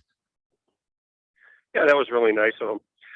The question I had about her, though, is she's definitely going to be running for governor, I think, also. Who, Kelda? And, no. Rebecca Clayfish absolutely will. Yeah. Right. So my question there is, do you have any information on where she sat on Foxconn? Was she right in there with it, too? I think she was. Because anybody that had anything to do with Foxconn, like Biden said about Rudy and Anna Verb and 9/11, all you got to do with her or anybody who was all down with Foxconn, a noun, a verb, Foxconn, and hanging around her neck nonstop. I don't disagree with that proposition, Dick. I would say that, you know, it was the last guy. It was Scott Walker, and obviously Rebecca Clayfish was his lieutenant governor. But she didn't appear at the groundbreakings when Trump came to town, and Scott Walker and Donald Trump were out there breaking ground at Foxconn, the field of broken dreams. I don't think she was right up there front and center. I don't think that Walker would share any of the limelight with her. He was so thirsty for all the credit. I'm not sure, Dick, that you can tar and feather her with that. Now, she's got her own outrages and her own statements. I do that believe she's made ideologically. There was some reporting back in 2017 that she had claimed she talked with Foxconn 2 years prior, so that'd been 2015. So she was involved to some degree, but ultimately, this was a Republican plan, and there were some Democrats that voted for it, unfortunately, and some of them kind of paid the price for that. My understanding, electorally, but. Corey Mason became the mayor of Racine. Todd Onstead is still in the Wisconsin Assembly. I'm not sure that anyone lost a seat. Who's the revenue guy right now in the state of Wisconsin? You're talking Peter Barca. Barca, yeah. Peter Barca was the Assembly minority leader, and perhaps it did cost him his minority leadership, because they did move on. The Assembly Democrats here in Wisconsin moved on from Barca's leadership to Gordon Hintz, and Barca left his role in Assembly leadership and joined the administration, became a cabinet secretary, works over at the Department of Revenue, and I'm still paying, Uncle Evers some last year's taxes, Tom. I interact with the Department of Revenue's portal damn near every month. Yeah. But whoever it is here in the state of Wisconsin, and certainly across the country, when these Republicans, they're going to have to explain Trump. You're not going to be able to get away with it. They're going to have to let their feelings be known on the big lie, right? Rebecca Clayfish, did we have a free and fair election? Any Republican out there, yes or no? Well, we know some of them disagree, but I don't think that it's going to be an easy ride for any Republican, regardless of how they try to whitewash their Republicanness these days. They own it. I mean, this is Trump's party. They could leave the party. They have not. Rebecca Clayfish, running for governor, is going to have to answer for all the things Trump has done, or she's going to have to repudiate him. And in doing so, of course, will incur the wrath of the Trumpsters. She's really good at deflecting, Dom, but I've got some really sad news. The Alabama concert scheduled for this weekend at the Alliant Energy Center, it's off. Apparently, there is an affected band crew member. It's got COVID-19, and they're going to have to reschedule the Alabama concert that was going to be a big hit this weekend. Well, and Summerfest here in the city of Milwaukee, the world's largest music festival, it's been moved to September. So this is coming up soon now, and some bands have already canceled their performances as well. So we're going to see more of this. The Pixies are out, and Modern English just dropped out today. The band I used to tour manage for, they stopped all their September dates too. They just announced today as well. Lots of that happening. Dominic, I've got a troubling headline at the Daily Beast. Want to share this one.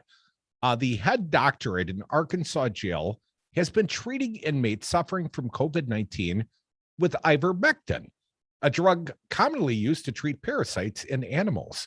Our buddy over at the Minnesota State Fair is going to get me some, Dom. A version of the same drug has been approved for the FDA for topical diseases in humans, but warned against by the agency as completely unproven and downright dangerous in treating the coronavirus. Now, that's a differing attitude than U.S. Senator Ron Johnson from Wisconsin takes.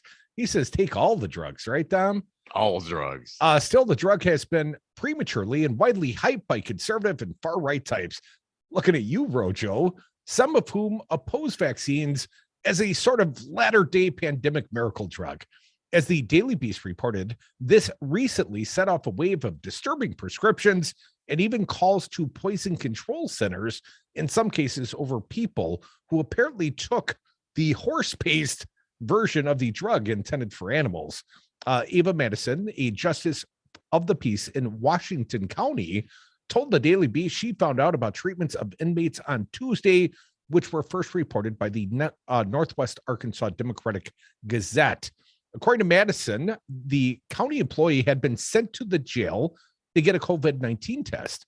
which turned out to be negative. Nonetheless, Robert Karras, a doctor who had overseen treatment and testing of inmates throughout the pandemic, allegedly prescribed the employee with 50 tablets of ivermectin with a recommended dosage of 10 tablets per day. The pharmacy where the prescription was sent confirmed to the Daily Beast that it's not the first or the last time that they filled these ivermectin prescriptions.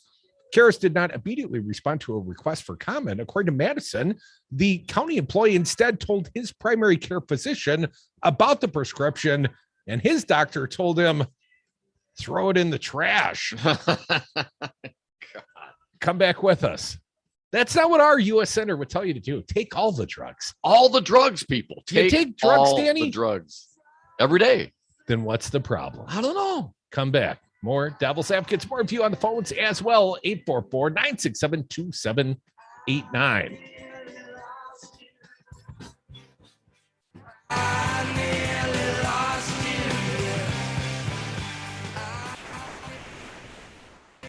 Nine. Thank you, Mr. Foxon. 11.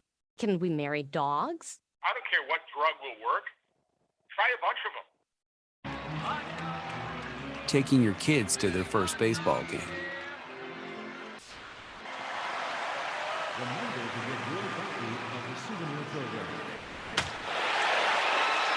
Getting back to the moments we miss starts with getting informed. Get the latest info about COVID-19 vaccines at getvaccineanswers.org. It's up to you. Brought to you by the Ad Council. 600,000 Wisconsin families are receiving checks to help take care of their kids thanks to the expanded child tax credit passed by Joe Biden and congressional Democrats. Ron Johnson voted against these checks for Wisconsin families, despite voting for a 2017 tax break that put more money into the pockets of millionaires like himself. It's time to vote Ron Johnson out of office. MoveOn.org political action, paid for and is responsible for the content of this advertising. Poll.moveon.org, not authorized by any candidate or candidates committee.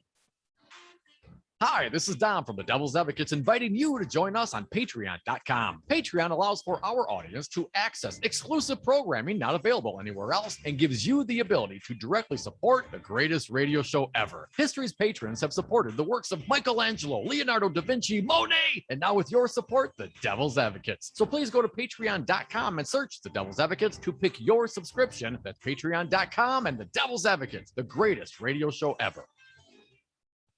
The tear gas changed the crowd's demeanor. There was an air of disbelief as people realized that the police whom they supported were firing on them. What are you doing? We support you, someone yelled. All of a sudden, pro-police people felt the police were attacking them, and they didn't know why. The pro-police crowd went from disbelief and confusion to anger. The police instigated the crowd, right? The police were the oppressors here. So, Ron, Black Lives Matter? I don't know, but I'm suspicious. Listen to Devil's Advocates weekdays from 2 to 5 p.m.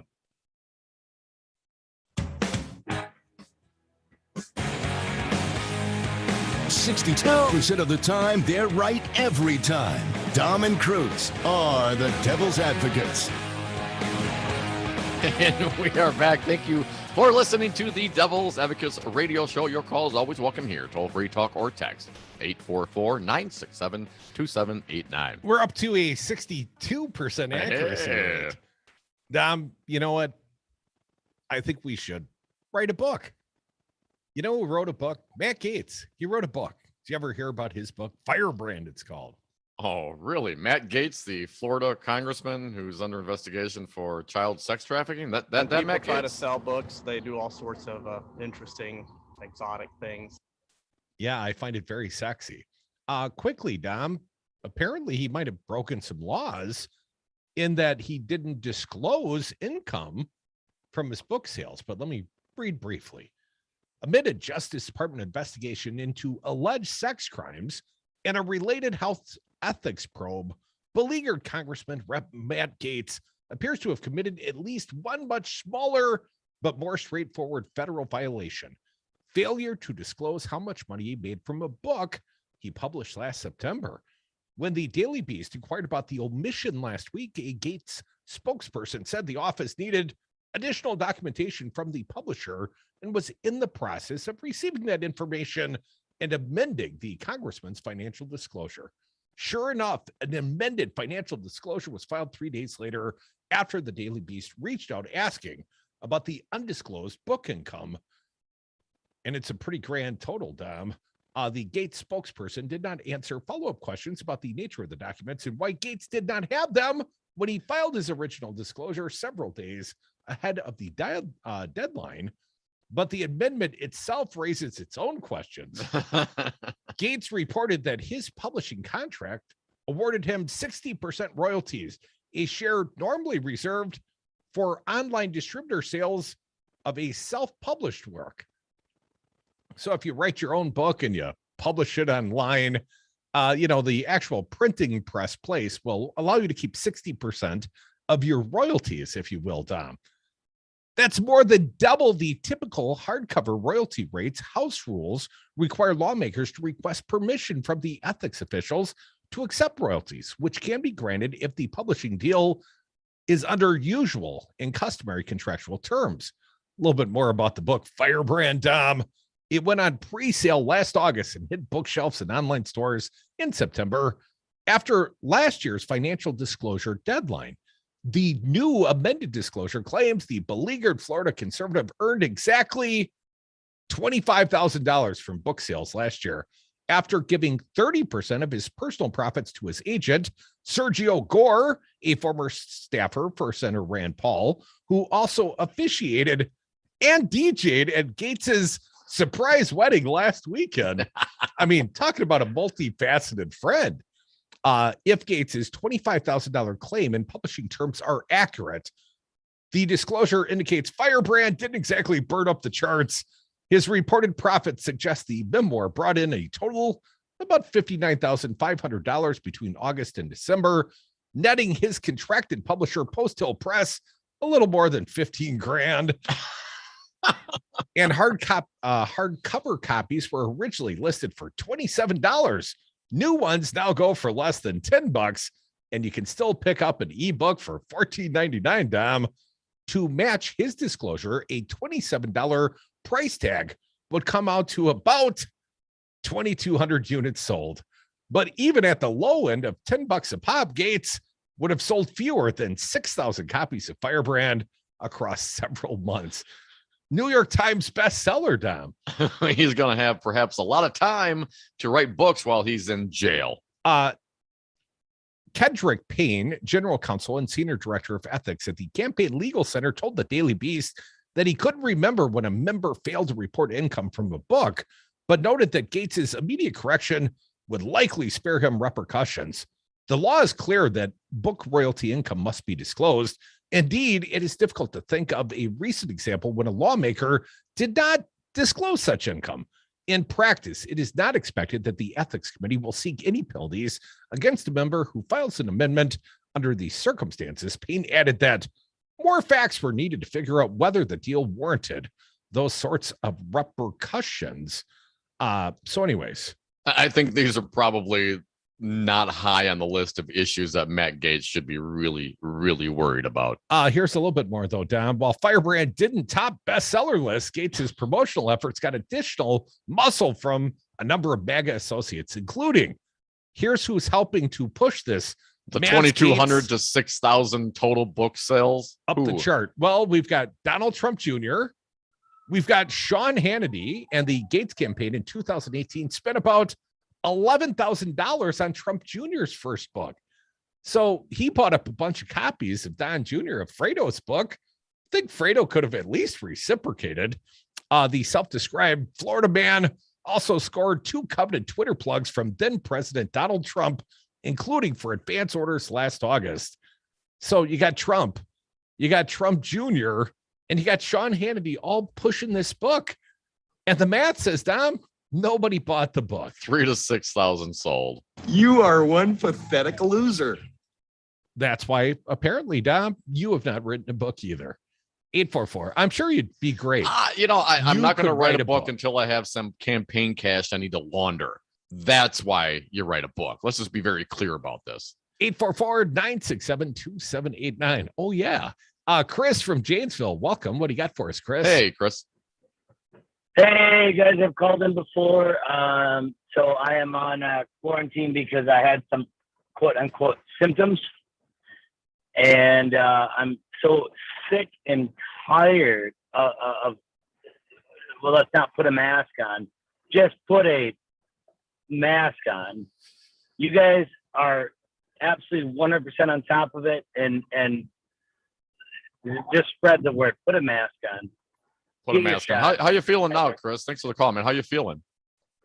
Well, it's been 4 days, and I was good enough that I took my car out to get gas in it. I'm not the best, but I've had my shots, and I'm really grateful that I had my shots because now it's 3 days. Hopefully it wasn't a variant or anything, but I still had to take a test and send it in. I can't go back to work, so now I got to use all my PTO until my test results come back because people are just, dumb. We do know. We know far too well, Chris. Thanks, Chris. Hope you feel better, man. 844-967-2789. Let's sneak a few more in while there's time. Wisco Paul. Welcome, Wisco. What do you got for us? Hey, Paul.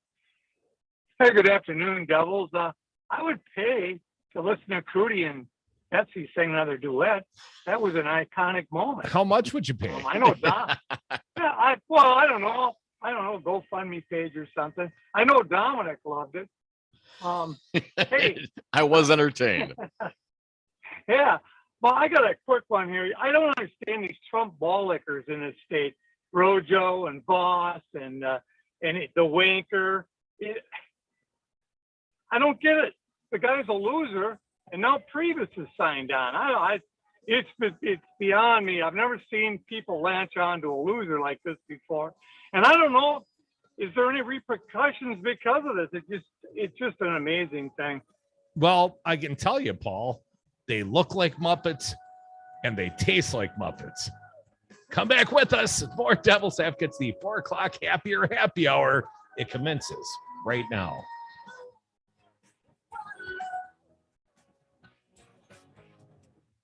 You take drugs, Danny? When people try to sell books, they do all sorts of interesting, exotic things. I don't care what drug will work. Try a bunch of them. It was great. It's crack. It gets you really. The Devil's Advocates, rock and roll political commentary in a top 40 world.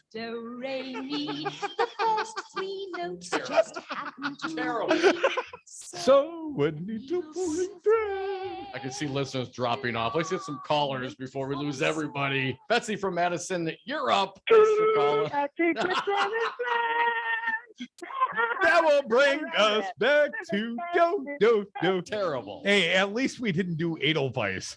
Read all about it. Hey, what's going on? Oh, didn't you hear? Knuckleheads is moving locations, but not to worry. Knuckleheads will still be on State Street and your best shop for CBD and wellness. And it's going to be at 520 State Street on ground level, which is 100% handicap accessible. Stop by the new digs from 10 a.m. to 9 p.m. any day of the week and get 15% off when you mention Devil Radio. I'm Lando Commando, and I'll see you there at our new location, 520 State Street. Yes, that's You are listening to WTTN Columbus, W224EG Madison, always streaming at devilradio927.com.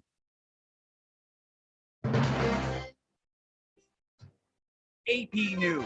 I'm Ed Donahue. Secretary of State Antony Blinken says they are working to meet the deadline to get Americans out of Afghanistan. Since August 14th, we've evacuated at least 4,500 U.S. citizens and likely more. More than 500 of those Americans were evacuated in just the last day alone. Blinken says there are about 1,500 Americans who they've been in contact with about getting out. The deadline is Tuesday. There is no deadline on our work to help any remaining American citizens who decide they want to leave to do so, along with the many Afghans who have stood by us over these many years and want to leave and have been unable to do so. The U.S. Embassy in Kabul has been evacuated. Staff are operating from the Kabul airport. On her first day in office, the governor of New York reported 12,000 more deaths from the coronavirus in the state. Kathy Hochul says the public deserves a clear, honest picture of what's happening. The AP's Marie Villeneuve reports former Governor Andrew Cuomo had decided to only report the number of deaths at hospitals and nursing homes, and only deaths with a confirmed laboratory diagnosis of the virus. His administration refused to explain why it kept reporting only that figure when it was also ignoring death certificate data that it reports to the CDC, which shows that the figure of COVID deaths, the best estimate that we have, is much higher. This change means New York is now in line with other states hit hard by the pandemic. Deanne Criswell, the head of the Federal Emergency Management Agency, toured flood-devastated areas of Middle Tennessee to assess the damage from a weekend deluge that killed more than a dozen people. Senate Democrats are bringing their push for a new federal voting bill to the battleground state of Wisconsin. More records on Wall Street. The Dow finished up 39 points. This is AP News. The UN Health. Are you stuck in a timeshare and tired of the mortgage payments or never-ending maintenance fees? Were you misled or want out? The Titan Exit Group can legally and permanently terminate your timeshare. Get a free consultation and information that shows you how. Think of how good it will feel not to have to pay those monthly maintenance fees, mortgage payments, or taxes. The Titan Exit Group has an A+ rating with the Better Business Bureau and gives you real financial relief. Ready to put that cash back in your pocket? Find out how, absolutely free, by calling 800-200-0894. 800-200-0894. Legally terminate your timeshare with the timeshare termination experts. The Titan Exit Group is friendly and here to help. Get all of your questions answered in the first free call. Legally terminate your timeshare. Call 800-200-0894. For a free consultation, call now. 800-200-0894. That's 800-200-0894. This is Crudy, and I recommend calling Dave and the team at Community PC to solve all your computing needs. What do I call Community PC? Because I don't want to learn new things about tech. Because I don't want to call the manufacturer's customer service line and waste half a day of my life. Because I don't want to ask my kid for help and have him respond, "Okay, boomer." Just call Community PC at 608-268-7178 for their patient service. Just let Community PC fix it. 608-268-7178. Call today. Hi, I'm a pleasant voice reminding you to enable Devil Radio before playing Devil Radio. First, you have to enable Devil Radio, which should be natural to Wisconsinites. Just say, "Alexa, enable Devil Radio." Then firmly and confidently say, "Alexa, play Devil Radio." This should conjure the Devil Radio app, available at the App Store. Hey, Dom, is your carpeting starting to have a little bit of a funk to it? That's a bit of a personal question, Crudy. No, I know this is really busy time for one of our sponsors, Zero Res of Madison. People want a cleaner, healthier home. You mean spending the entire quarantine locked in with bacteria and allergens isn't healthy? Who knew? You want to get it professionally cleaned well before it gets funky. Even if you vacuum frequently, I vacuum a lot. You still need to get it professionally cleaned. Schedule your carpet cleaning online at zeroresmadison.com. Tell them the Devil's Advocate sent you. Hello, I'm Sue Peck with Evolution Financial. Have you found yourself at that tipping point where you realize your finances have become just a bit too complicated? Or maybe you have so much on your plate and you'd love to focus on and support the passions that are most important to you. If you're looking for a local, independent, fee-only fiduciary financial advisor, contact me, Sue Peck, CFP professional with Evolution Financial. Search online for Evolution Financial Madison. Evolution Financial is a registered investment advisor with the state of Wisconsin.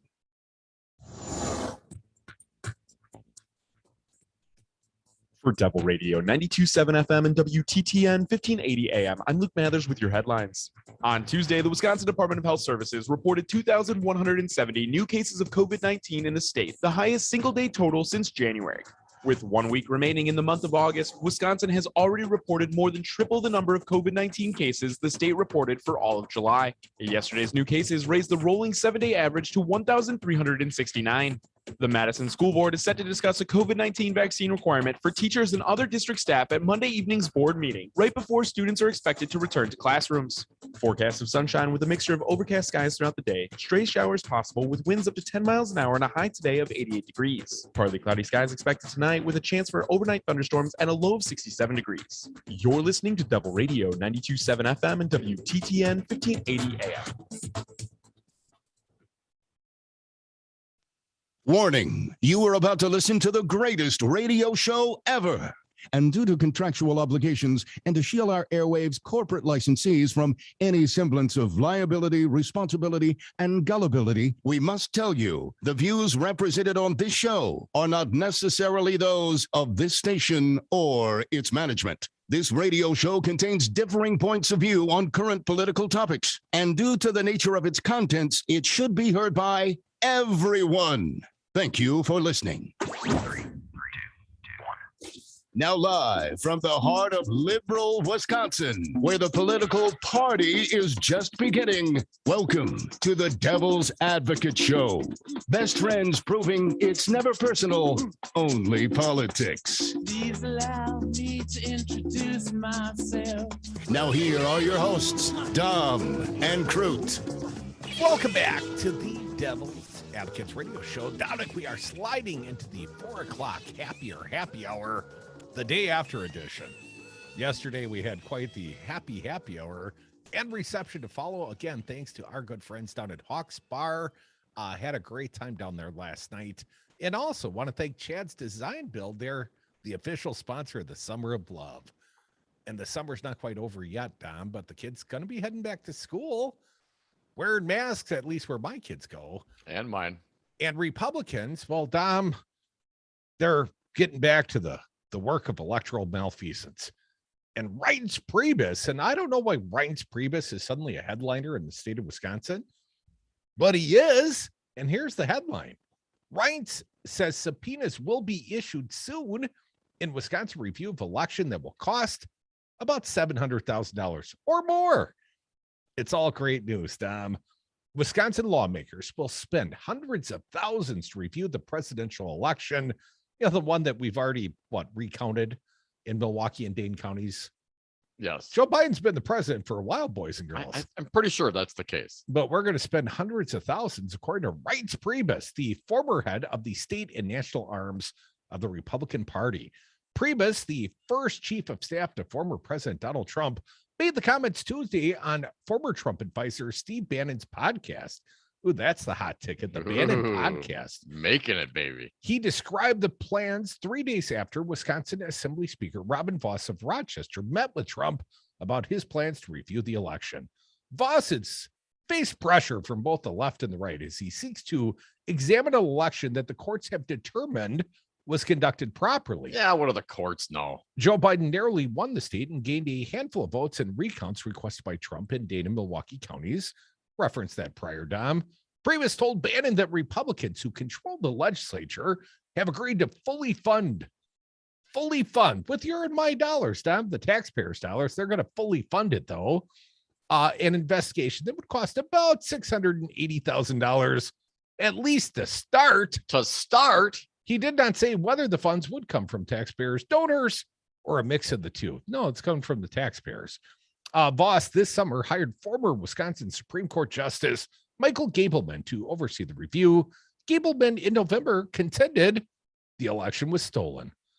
I'm told that the subpoenas are going to be issued the next week or two, said Priebus, who before his stint with Trump led the Republican the Republican Party of Wisconsin and the Republican National Committee. There'll be more outside money coming into Wisconsin. Priebus, who has long been friends with Vos. Outside money coming into Wisconsin. They just what we need. Crudy, Patrick Marley goes on to report in a statement, Vos confirmed that he had approved spending more. Vos approved spending more on Gableman's efforts, but did not disclose how much. He said he would be hiring contractors to help Gableman, but did not name them. We believe a cyber forensics audit is necessary to ensure issues did not happen in 2020. Voss did not describe what he meant by a cyber forensic audit. Both he and Gableman have said in recent weeks that there were no clear definitions describing what a forensic audit is. I know, but it's going to involve ninjas, Tom. I don't know what the audit is, but it's going to cost like $680,000. I mean, if you don't even know what you're doing, how can you put a price tag to it? I mean, for real. Hey, I'm going to put this out to bid, everybody. I want to do a forensic audit, and how much would it cost me? $680,000. Okay, do it. Ann Jacobs, a Democrat who serves as a chairwoman of the Bipartisan State Election Commission and a guest on this show, said Republicans are engaging in unfortunate efforts that sow distrust in an election that courts have repeatedly upheld. Quote, I think that these multiple attempts to invalidate Wisconsin's elections are a waste of taxpayer dollars and a waste of the time of the individuals involved. Yeah. Oh, don't tell them that. Hell no, it's not a waste of time because they're getting paid. They're getting paid by their own constituents. They're fundraising at minimum off this, right, Dom? Presumably. This month, Republican Rep. Janelle Brandon of Menominee Falls, we've talked about her quite a bit. She is the chairwoman of the Assembly Elections Committee, issued her own subpoenas in an attempt to seize ballots and voting machines from Brown and Milwaukee counties. Nonpartisan legislative attorneys have said Brandon's subpoenas are invalid because Voss hasn't signed them. Prebus didn't say whether Voss would sign Brandon's subpoenas or have Gableman issue new ones seeking different documents. Shiny new ones, I suspect, Dom. If Voss and Gableman seek ballots or voting machines, they could quickly find themselves in a legal fight with clerks, Democrats, or the U.S. Department of Justice. The department has warned states that seizing such materials could violate a federal law that requires the election officials to maintain control of election records for 22 months after each election. Brandon and some other Republicans have pushed Voss to conduct an election audit similar to a partisan months-long review of ballots in Arizona, as we call it, the fraud it. Election security experts and other critics, including some high-profile Republicans in Arizona, have called the review sloppy and untrustworthy. It is being conducted by Cyber Ninjas, a Florida-based computer firm that has never reviewed election results. Because, why not? Gableman this month visited Arizona to talk to officials conducting a partisan election review in that state and attended a South Dakota forum hosted by MyPillow CEO Mike Lindell, who has promoted baseless conspiracy theories that China hacked the election. I mean, look at all the research Gableman is doing, right?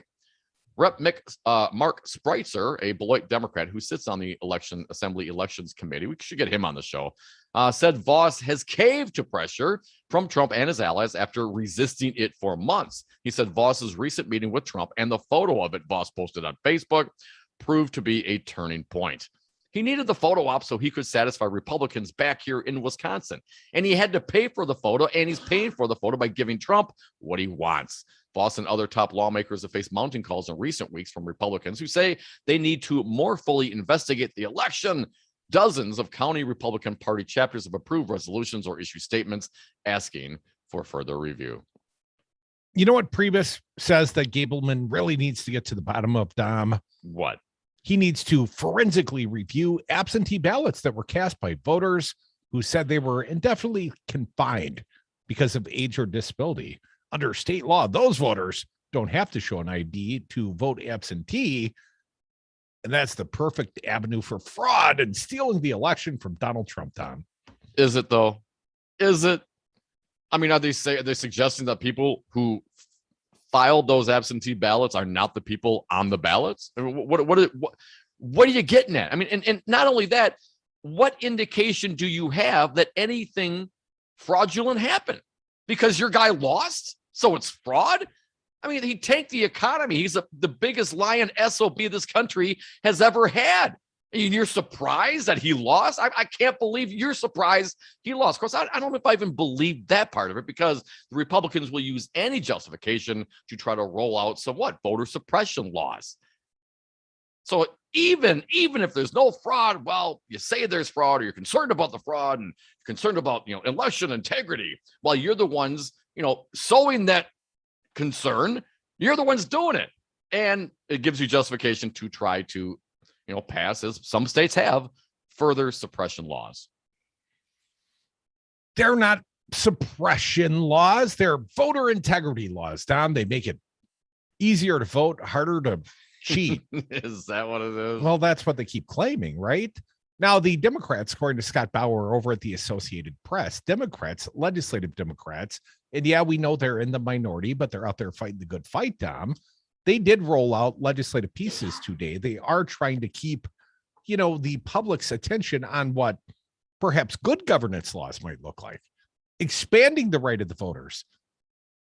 But, they don't have the legislative majority, Dom. So those legislative propositions will never make it out of committee because, Trump loving Robin Voss will make sure that never happens.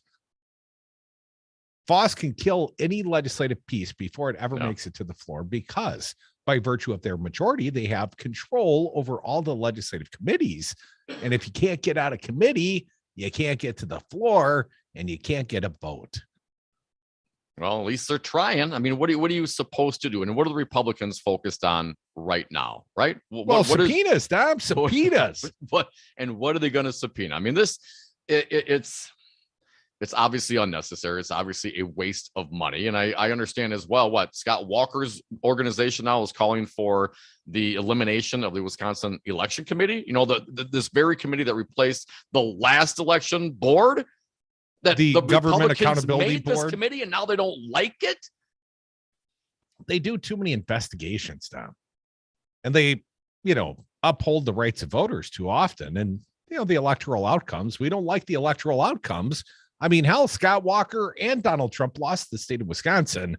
That makes it time for a change. Well, I can certainly understand that. I mean, how could they possibly, how does a Republican ever lose an election? And if they did, well, hell, it must be fraud in a purple state. Yeah, it's just absolutely ridiculous. And what indication, again, I would ask, what indication is there that anything happened? And what exactly are you trying to prove? Oh, we're not going to say what, reinstate Donald Trump. I mean, Joe Biden's the president. Okay, then what is the problem? What are you doing? Why are you spending $680,000 to start? Why are you expanding the money you're paying Gableman and hiring other contractors after you already lost, 2 or 3 of the police officers who are also going to help in this quote unquote investigation? You totally misconstrue. This is a small price to pay with your taxpayer dollars. OPM, baby. Well, it's always somebody else's money, right? That's how the politicians, the political industrial complex, that's how they do it, Dom. But they all get to raise money on this concept, right? Spend the public dollars on the solicitation of the subpoenas and the false investigations, the forensic audit and hiring a cyber ninjas. That no one can even tell you what that means. Well, but it's going to cost you $700,000. They're ninjas and they're cyber. So that means something to do with computers and forensic audits. They're experts. They're not ninjas. Ninjas wear masks. Come back with us. We are the Devil's Advocates. Betsy, your name's been invoked. A little caroling coming next. Me and Betsy, a duet.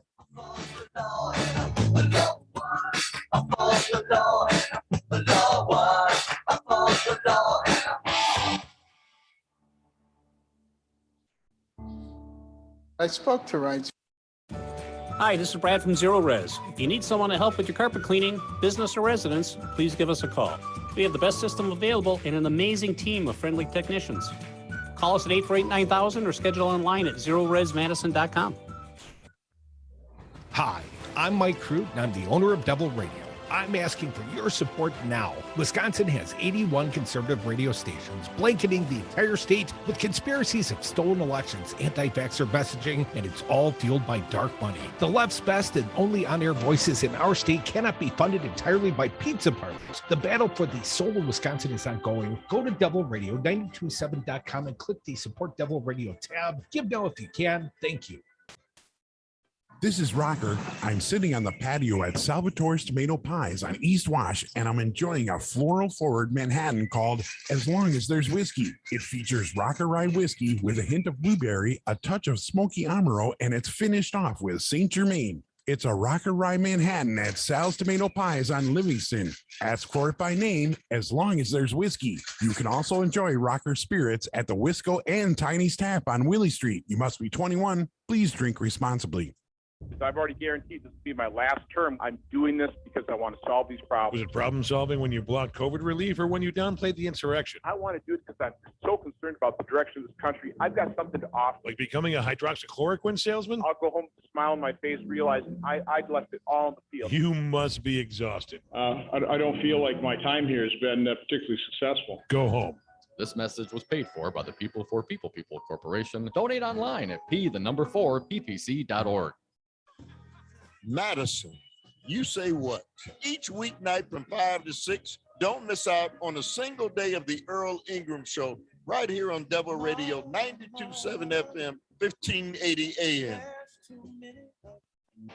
Cut through the bullshit. Get the information the deep state doesn't want you to know. Only on Devil Radio 92.7 FM and WTTN 1580 AM.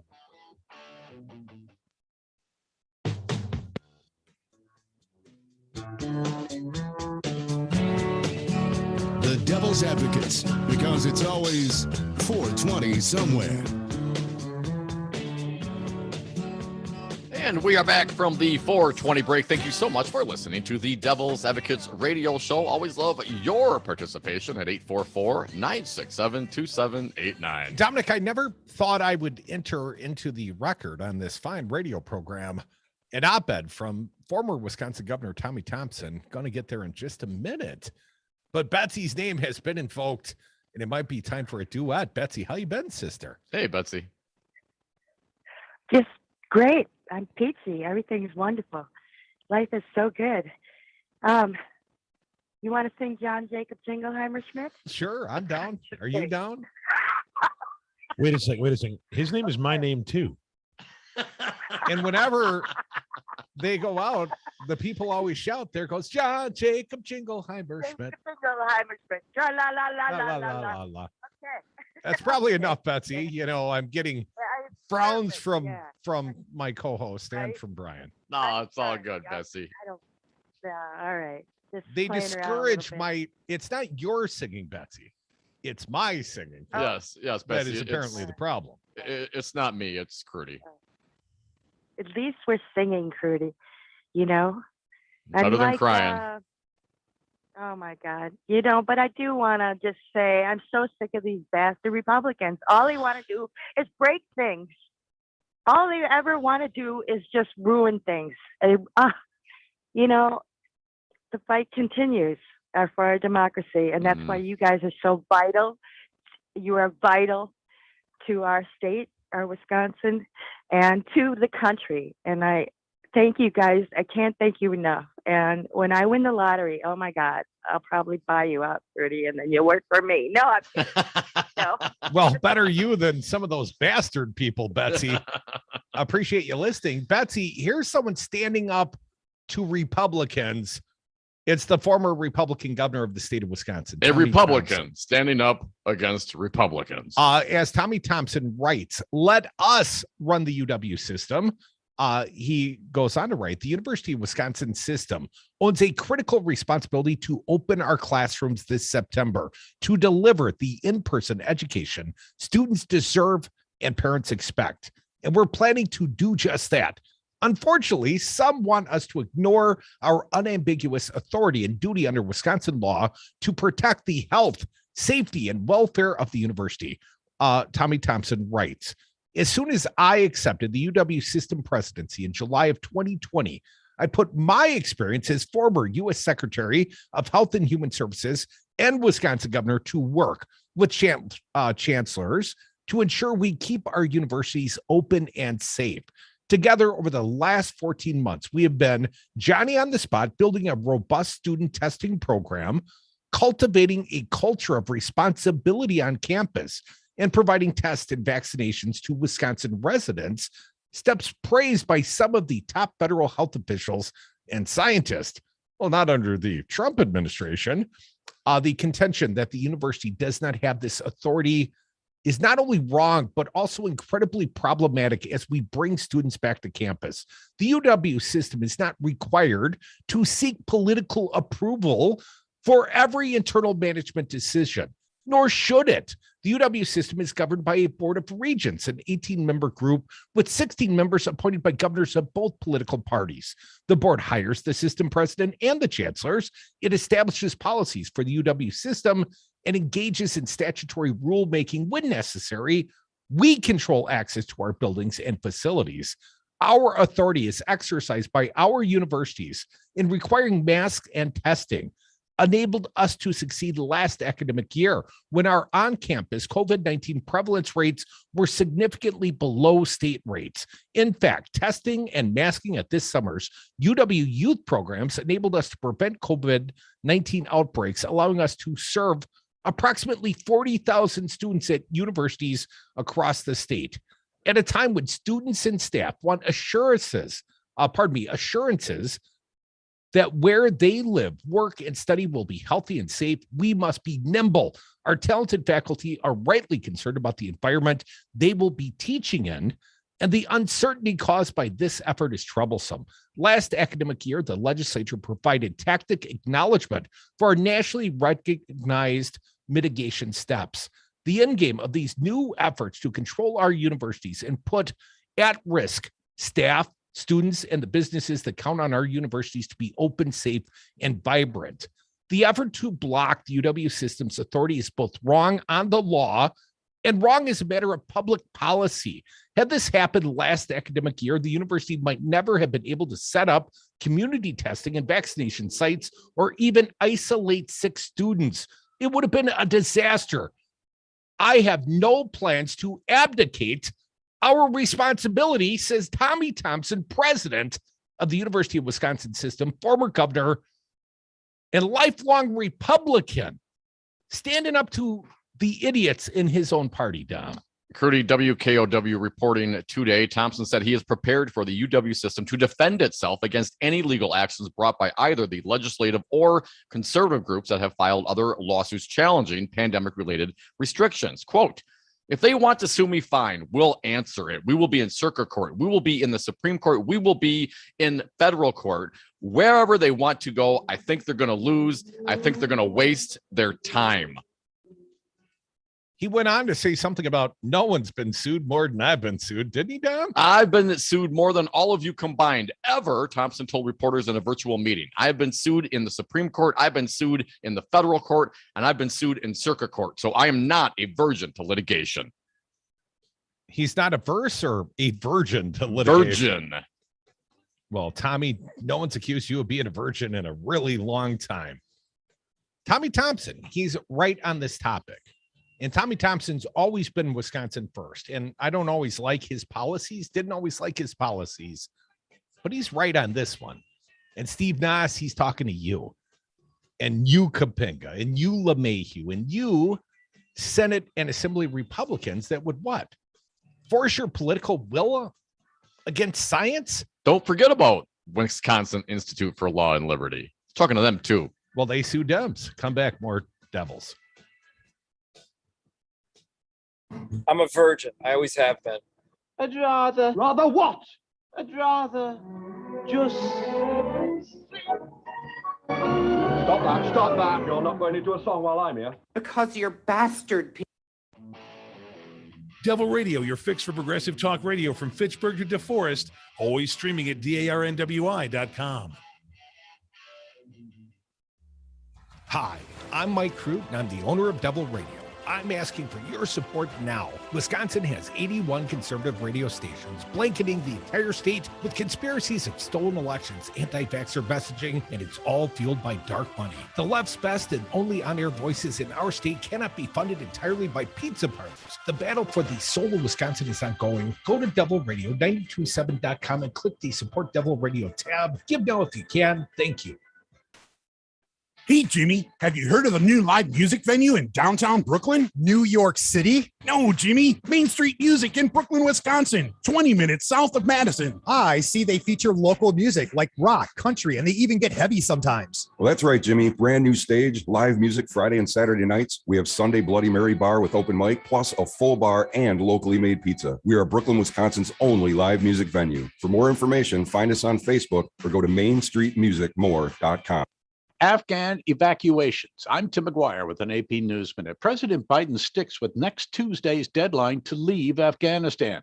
About 4,500 people from the U.S. have evacuated, and Secretary of State Antony Blinken says about 1,500 are still in the country. We're aggressively reaching out to them multiple times a day through multiple channels of communication, phone, email, text messaging. The Pentagon says some 88,000 people have left through the Kabul airport since the airlift began.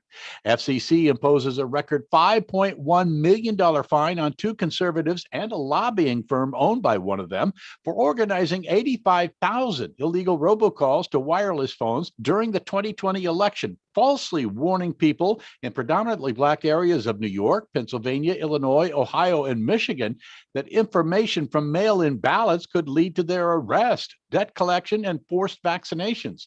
The two also face criminal charges. I'm Tim McGuire. Are you stuck in a timeshare and tired of the mortgage payments or never-ending maintenance fees? Were you misled or want out? The Titan Exit Group can legally and permanently terminate your timeshare. Get a free consultation and information that shows you how. Think of how good it will feel not to have to pay those monthly maintenance fees, mortgage payments, or taxes. The Titan Exit Group has an A+ rating with the Better Business Bureau and gives you real financial relief. Ready to put that cash back in your pocket? Find out how, absolutely free, by calling 800-200-0894. 800-200-0894. Legally terminate your timeshare with the timeshare termination experts. The Titan Exit Group is friendly and here to help. Get all of your questions answered in the first free call. Legally terminate your timeshare. Call 800-200-0894. For a free consultation, call now. 800-200-0894. That's 800-200-0894.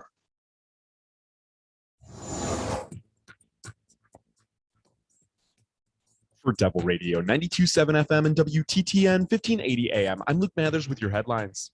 On Tuesday, University of Wisconsin System Interim President Tommy Thompson announced the UW system will not cooperate with a legislative rule made to regulate the ability for campuses to impose COVID-19 mitigation policies.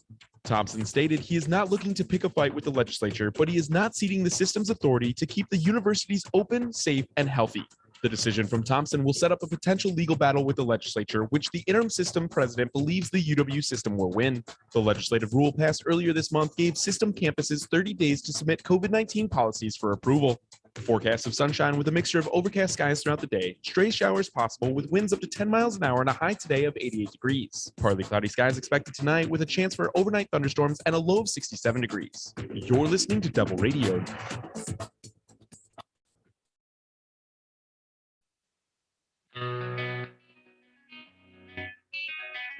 The Devil's Advocates. They refuse to do math on the radio. Welcome back to the Devil's Advocates radio show. Dominic, the Wednesday 4 o'clock happy hour. The day after edition, it continues.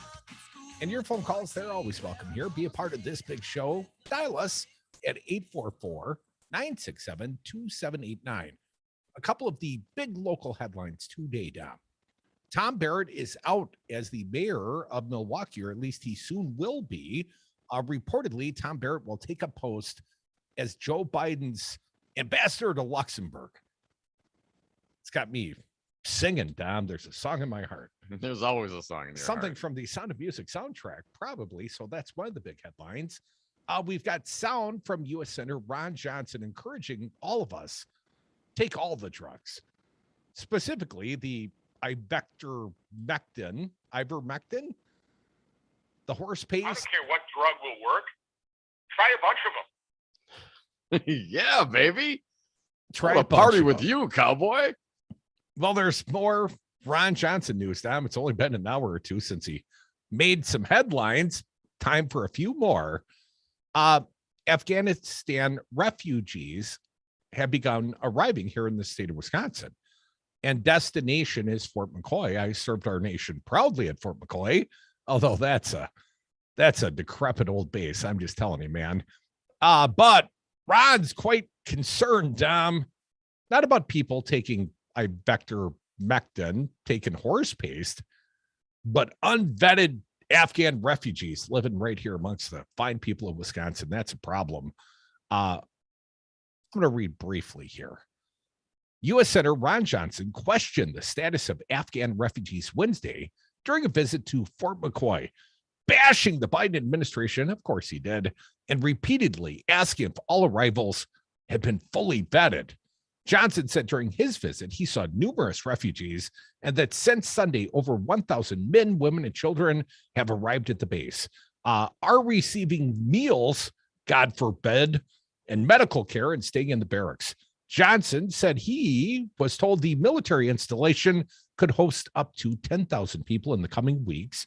Once upon a time, they hosted something like 14,000 Cuban refugees at Fort McCoy back in the 80s. As the U.S. military works to evacuate allies and other vulnerable people from Afghanistan. During his visit, Johnson said he got the impression that those who have arrived were happy to be there.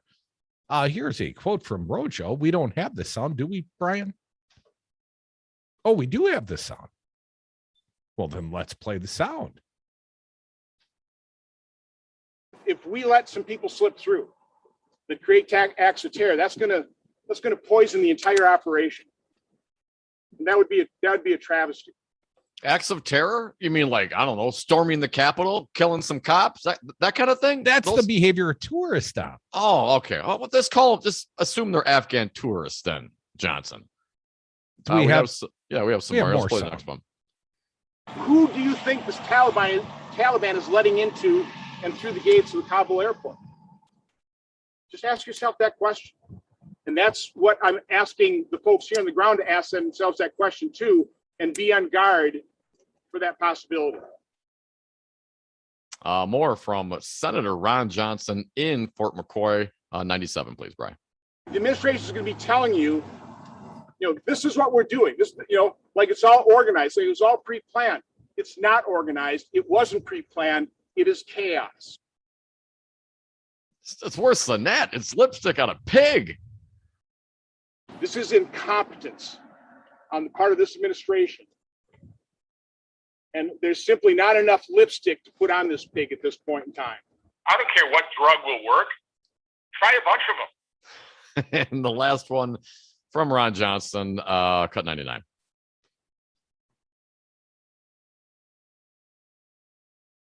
Hold that thought. Brian will work it out when he can, Dom. We got it. Let's play that last cut. There are individual males, there are women with children, there are family units. I think in general, the viewpoint is these are people that are just so relieved. So relieved. In fact, here was a quote from Johnson in the local paper. It sounds like the first group of people that arrived are just relieved to have been able to escape Afghanistan. They won the lottery. They're here in America. The vast majority are here wanting what we want, the opportunity to raise their families in safety and security with opportunity. In other words, they're all terrorists, right, Ron?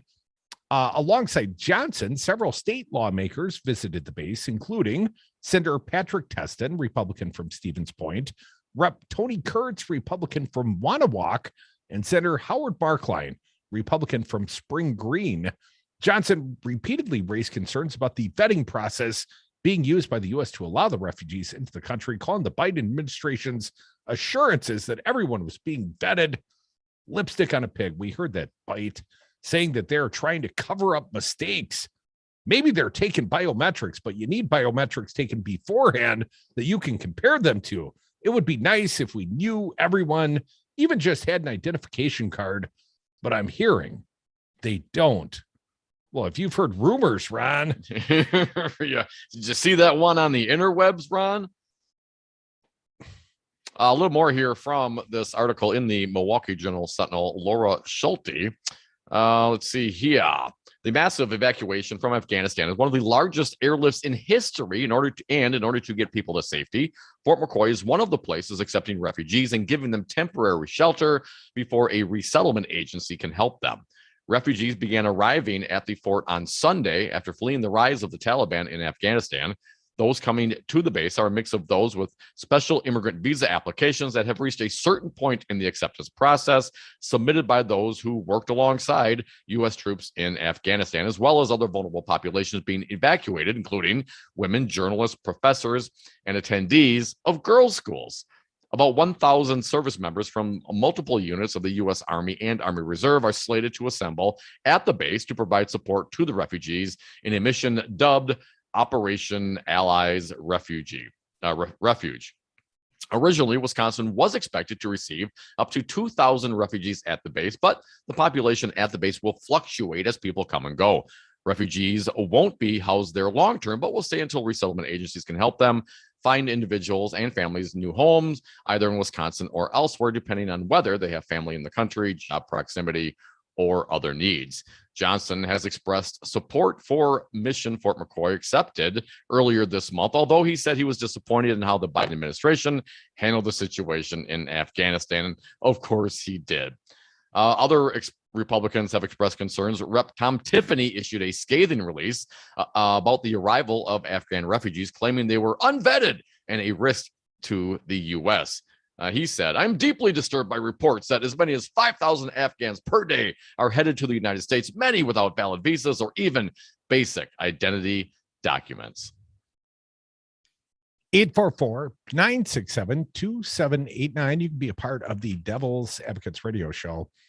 How do you think Ron was going to react, Dom? Well, it's amazing. I mean, Ron's hearing things and Tom Tiffany's hearing things. What are you hearing? You can't just you say these things. They've been watching the Fox News. They hear things on the Foxy News. I saw it on the internet, so it must be true. I saw a meme. I mean, what the hell are you talking about, Tiffany and Ron Johnson? I mean, if you have very specific, hey, I talked to someone at the Kabul airport and they gave me this information. I mean, just quote your sources, man. You say you're in support of this, right? So why are you giving these ambiguous comments about what you've heard and what you've seen? Well, I suspect, and I've heard Rojo's been trying all the drugs. He did say that. Some people endorses. Some people are saying it. All the drugs. All I the don't drugs. care what drug will work. Try a bunch of them. 844-967-2789. That very well could be the best advice Rojo has ever offered. I think so. Tom from McFarland, welcome to the show. Tom, what do you got for us? Hi, Tom. Hey, Devils. I love how short-term memory Republicans seem to have and how they're blasting Biden for not having any kind of a plan for getting our Afghan allies out of Afghanistan.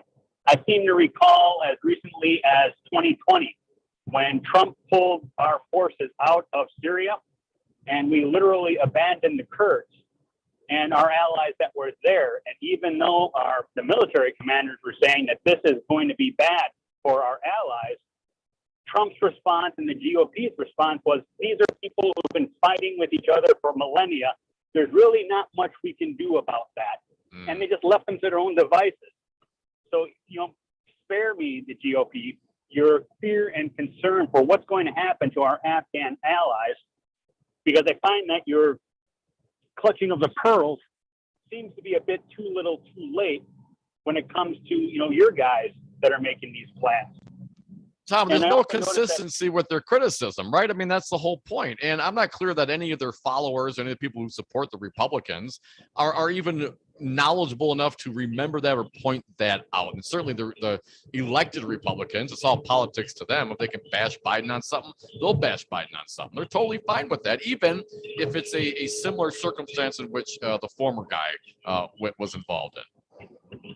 Exactly. And speaking of the former guy, in place when he signed the agreement back in 2020, as far as how we were going to get people out. He just wanted it done. And if you take a look at his history, that's always been Trump's MO. He never comes up with details. In fact, he's always said he's not a detailed kind of guy. He just puts things out there and expects other people to pick up the mess after him. Tom, I appreciate your call. I would say Trump and I are similar in that regard. We're broad strokes guys. We're visionaries. Oh, really? You and Trump are visionaries? Well, I'm a details-oriented person. I think you would say that. That, and I appreciate when others clean up my messes. 844-967-2789. Now, Rojo was not the only one to tour the Fort McCoy facility.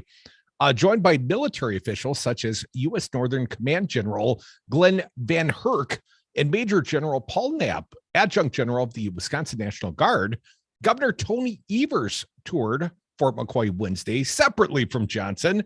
In a statement, Evers said he spoke with Afghan people in addition to service members and leaders. Here is the statement from Governor Evers. Our allies from Afghanistan have a long road ahead of them, and Wisconsin will continue to extend our support and assistance to these individuals who bravely contributed to our country's efforts over the past 2 decades. I am proud of the good work they're doing at Fort McCoy and Volk Field to respond to and assist our federal partners. Wisconsin remains ready and prepared to continue to help in any way we can to ensure a smooth, safe, and successful transition from our for our Afghan allies. A little bit more from Tammy Baldwin, although I'm kind of butchering these statements. I'll do my best for you, Tammy. I feel we have a moral obligation not only to return the nationals who are at risk because of the advocacy for women's rights, children's rights, non-government organizations, but also the Afghans who have stood by us, translated for us, have done many other things to help our troops in our mission. Baldwin said at an event at the Urban League of Greater Madison. Apparently, the Democrats, at least the Democratic leaders, Tony Evers and Tammy Baldwin, embraced the refugees. And Ron Johnson said, they won the lottery, but they're probably all terrorists. Or at least that's what I heard. Well, I'm deeply disturbed by reports that all these Afghans are arriving, and Ron Johnson heard some things about some of the people that are coming over. So we have that to look forward to. If they were Judeo-Christian refugees, would Ron take the same umbrage, or is it the fact that they're Muslims? Is that a bigger problem for you, Ron? They're a little too pigmented, a little too brown, a little too Muslim for your taste. You know the answer to that. Well, I know the answer to that. If they were coming in from Norway, Ron wouldn't say a word. Even for Ron, that might be a little too much pigmentation. He's quite white. He's like a white walker. Anything north of the wall, man, you got to beware. Come back with us. We are the Devil's Advocates. Tom, I got a tremendous final story for the day, and still time for your phone calls as well. 844-967-2789. It involves people getting naked. You're going to want to hear all about it. Yes.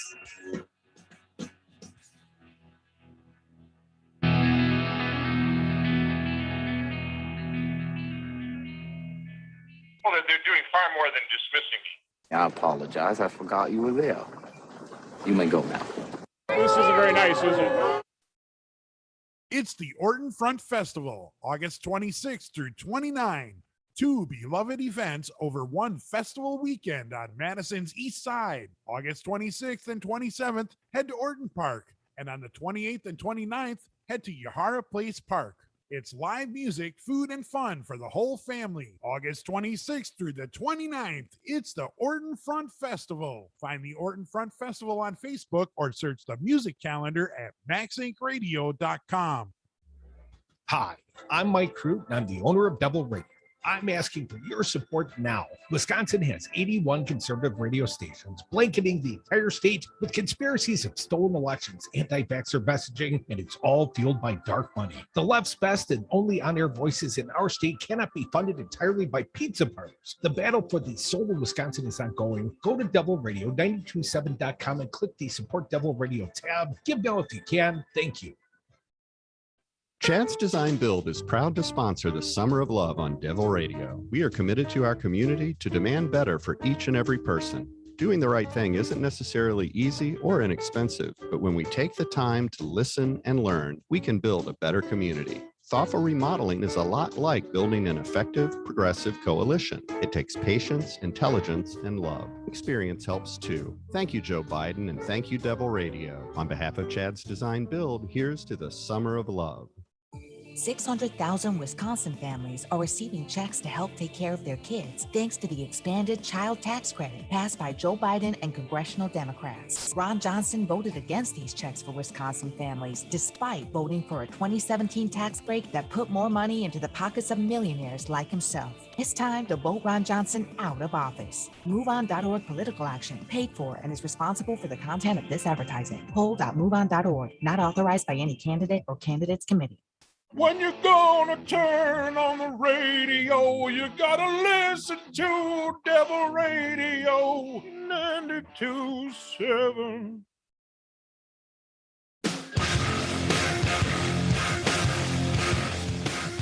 The Devil's Advocates, because freedom. And we are back. Thank you for listening to the Devil's Advocates radio show, last segment of the day. So if you have something to say, pick up the phone, hit us up right now, 844-967-2789. Dominic, while I appreciate the tunage, I think something more stripper-like would have been appropriate, at least for this next story. I found it at the Raw story. I'd like to share it with Debbie you. Does and the Dallas audience. theme song or some bow chicka bow bow? I mean, what are we talking about here? You know, just the da da da, you know, the song, the traditional take off all your clothes song. Well, you know, that's a similar song that has anchored many of the Summer of Love promotional you know, ads and whatever we've run this summer, Dom, because the Summer of Love is a great thing. Oh, here we go. Now coming to the stage. Put your hands Rudy. together. Porsche on deck. Let me tell you about a father in Dripping Springs Independent School District down in Texas. Well, their town is refusing to mandate masks in school. In response to the move, one Texas father stripped down to his undies during a local school board meeting to prove a point about safety and social expectations. A couple of quotes from the father, the concerned parent. I do not like the government or any other entity telling me what to do, according to James Akers. That's the father's name. But sometimes I've got to push the envelope a little bit, and I've decided I'm not just going to talk about it. I'm going to walk the walk. Then he began taking off his clothes. At work, they make me wear this jacket, he said, pulling it off. I hate it. They make me wear this shirt and tie. I hate it. Over and over, he went through his clothing, explaining that he hates wearing lots of clothes, but that his opinions are dictated by others, you know, other than him and his family. It's simple protocol, people. We follow certain rules. We follow certain rules for a very good reason. He noted, I have every right to drive as fast as I want, and then joked that he had parked in a handicap spot when arriving at the meeting. All of the comments were to illustrate that the rules exist in society for safety, and masks are no different. He drew cheers and boos from the crowd. You know, I guess not everyone a fan of his body, Dom. Don't act like you're not impressed. As well as gaveling from the board president, Barbara Stroud, who requested that he kindly put his pants back on. My wife often makes that request as well, Dom. Among those who commented about the incident online was a person who explained, nobody's catching COVID from a guy in a swimsuit, but someone without a mask, well, that could happen. So anyways, this dad, and there is video at the Raw story, stripped down to his skivvies. So he was in support of masks. He was stripping down in support of this policy. That is my understanding. He was demonstrating, you know, societal norms. My office makes me wear this, but I don't want to. So then he took off all his clothes. Put that thing away. You're going to get us all killed. Yeah, because who really wants to wear clothes in this lifetime, Don? We're on the radio. We could be naked each and every day. We could. I love being naked. Being naked is one of my favorite things. As a guy who was disgusting, put it away, please. Your college do that. roommate and has traveled with you extensively, Dom, I can speak for the fact that you really should wear more clothes on the road. Why? Come on, man. It's great to be free. And I appreciate Would that make a point protest. with you, though? This guy's stripping. Well, yeah. I mean, stripping for a listen, cause. I mean, we've talked about this in the past. Why do women have to wear a shirt? They have to cover the breasts and men do not. Why is that? Right? I think it's a ridiculous rule. So while And then same thing with the undergarments. And why did he stop at his underwear? Why didn't he go full on full buck Monty? naked? Yeah, why? Everybody's doing it. Everybody's doing it, man. We're straight to quad. Yes. But yeah, I mean, he makes a valid point. I mean, that's why people are wearing masks. Now, you can argue about whether you think masks work or don't work, but I would just say, well, look at the medical community prior to COVID. Everyone you go get a surgery done, you know what? They're all wearing masks. Why do you think that is? They work for hours and hours and hours, 10, 12 long shifts wearing masks, and they're okay with it. They live. They're not dying because of what? Asphyxiation, Legionnaire's disease. It's totally ridiculous. Could happen. You know, I've been wearing shoes for most of this fine program, Dom, but, you know, we're getting late in the show and I feel like I should take them off. You know, I don't like wearing shoes, even though my feet are awfully stanky. Yeah, and these shoes got pretty soggy last night. How you doing over there, Brian? Warm in a rainstorm. Looks a little foggy in there to me. Yeah. Oh, he's passing out. Oh, okay.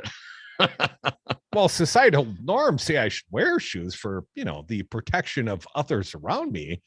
But if Brian just wore a mask, he wouldn't be able to smell my stanky feet. So who's imposing on someone else's freedom here? You or Brian? Well, you know, where my foot odor ends, where his nose begins, Brian's rights begin. If you can smell my feet, you probably don't have COVID. Some of the other protests in this regard, I've read over the last several weeks, students and women in school, girls in school with their spaghetti straps and, you know, no midriff and, you know, the short skirts. Well, if you're going to, you know, have an issue with the dress code, then, you know, we're going to start wearing all these things. These are, I'm not sure how productive they are, right? But I think they make the point. You know, people put on a mask, go get the shot, and, you know, pants optional. Much like here at Devil Radio, pants optional. You know, that's always been our policy, Dom. You know, we like to show flexibility to our workers.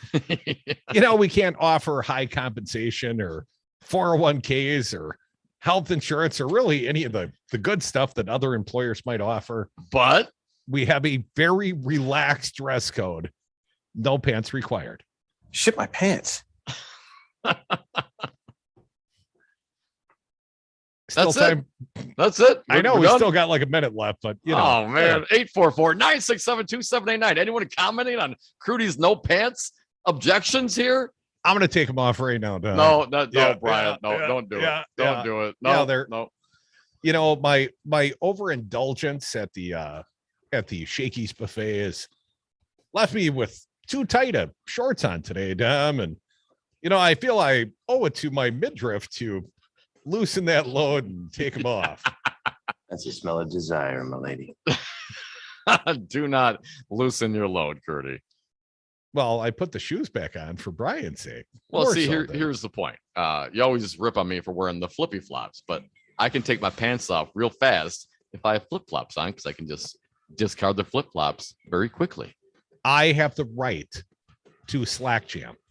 Slack jam, of course, when you get your shoes stuck in your pants because you're taking them off rapidly because there's the prospect of, you know, a good time to be had, like 3 minutes of ecstasy for Dom. Why bother taking your shoes off? Take you longer to untie those double knots, Curdy. Go back to the Velcro. 20 seconds. That's all I need to wrap up this fine show. And anything else in life, you know, it's always about me anyways, Dom. I always win that race. Thank you for listening. Earl Ingram's next. I